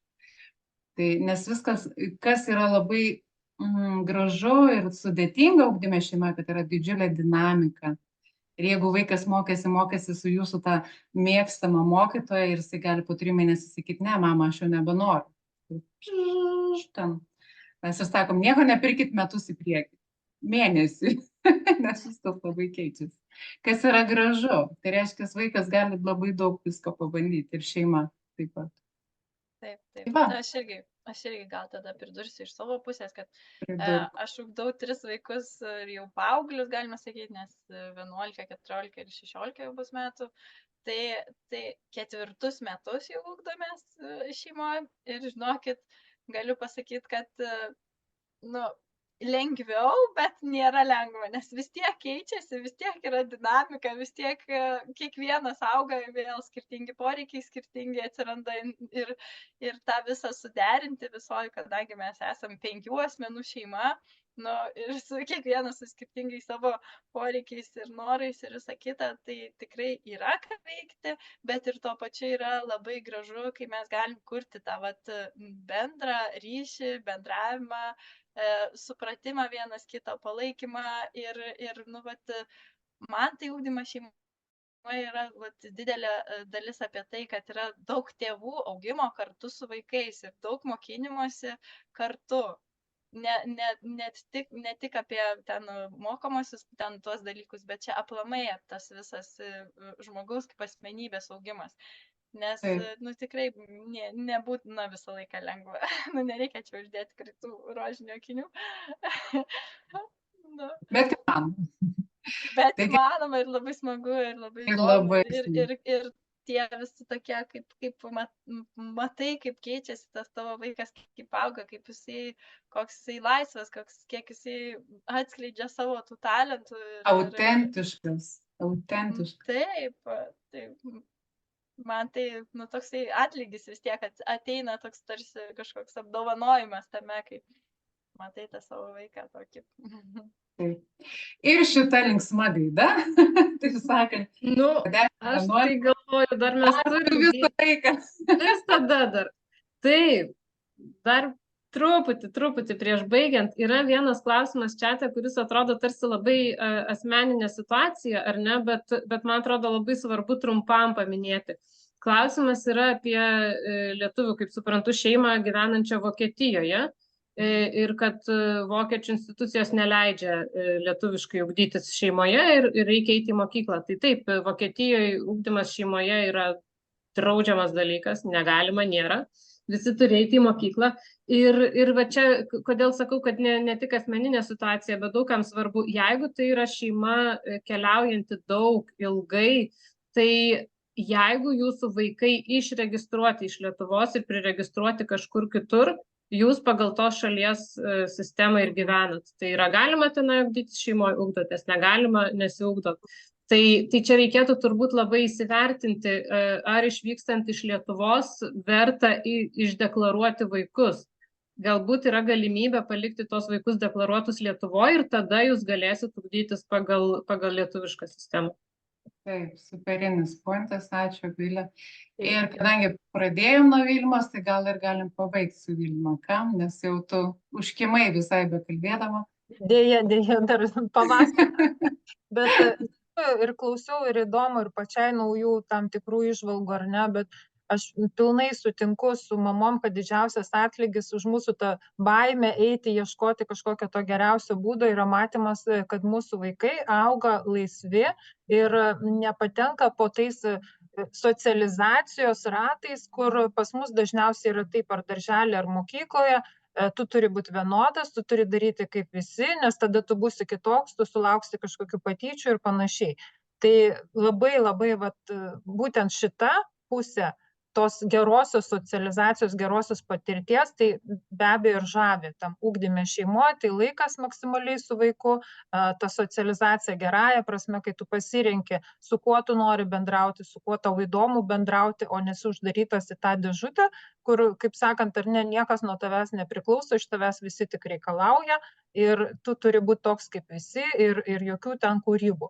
Tai va, tai ir norisi, kaip sakant, išnaudoti tas galimybės, kur jau 4 metai, ačiū ir Margaritai, ir asociacijai, kad turim tokias galimybės ir bandysim prisirašyti ir mokytis taip.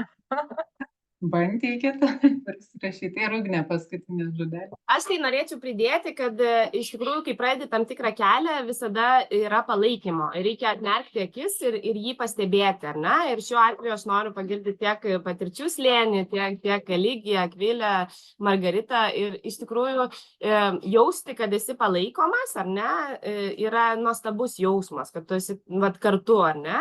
Ir aš tikrai drąsinu, sutinku mamų, čia irgi dariau manikiūrą per savaitę ir sako, aš irgi svarstau, kur man rasti daugiau informacijos. Ir sakau, jūs susisiekit, va, bus laivas, paklausykit. Nes tas bendruomenės jausmas, jis yra, vėlgi, tavęs neįpareigoja paklausti, ar pasidomėti, ar pasidalinti kažkokiais nuogastavimais, kaip bus, ar ne?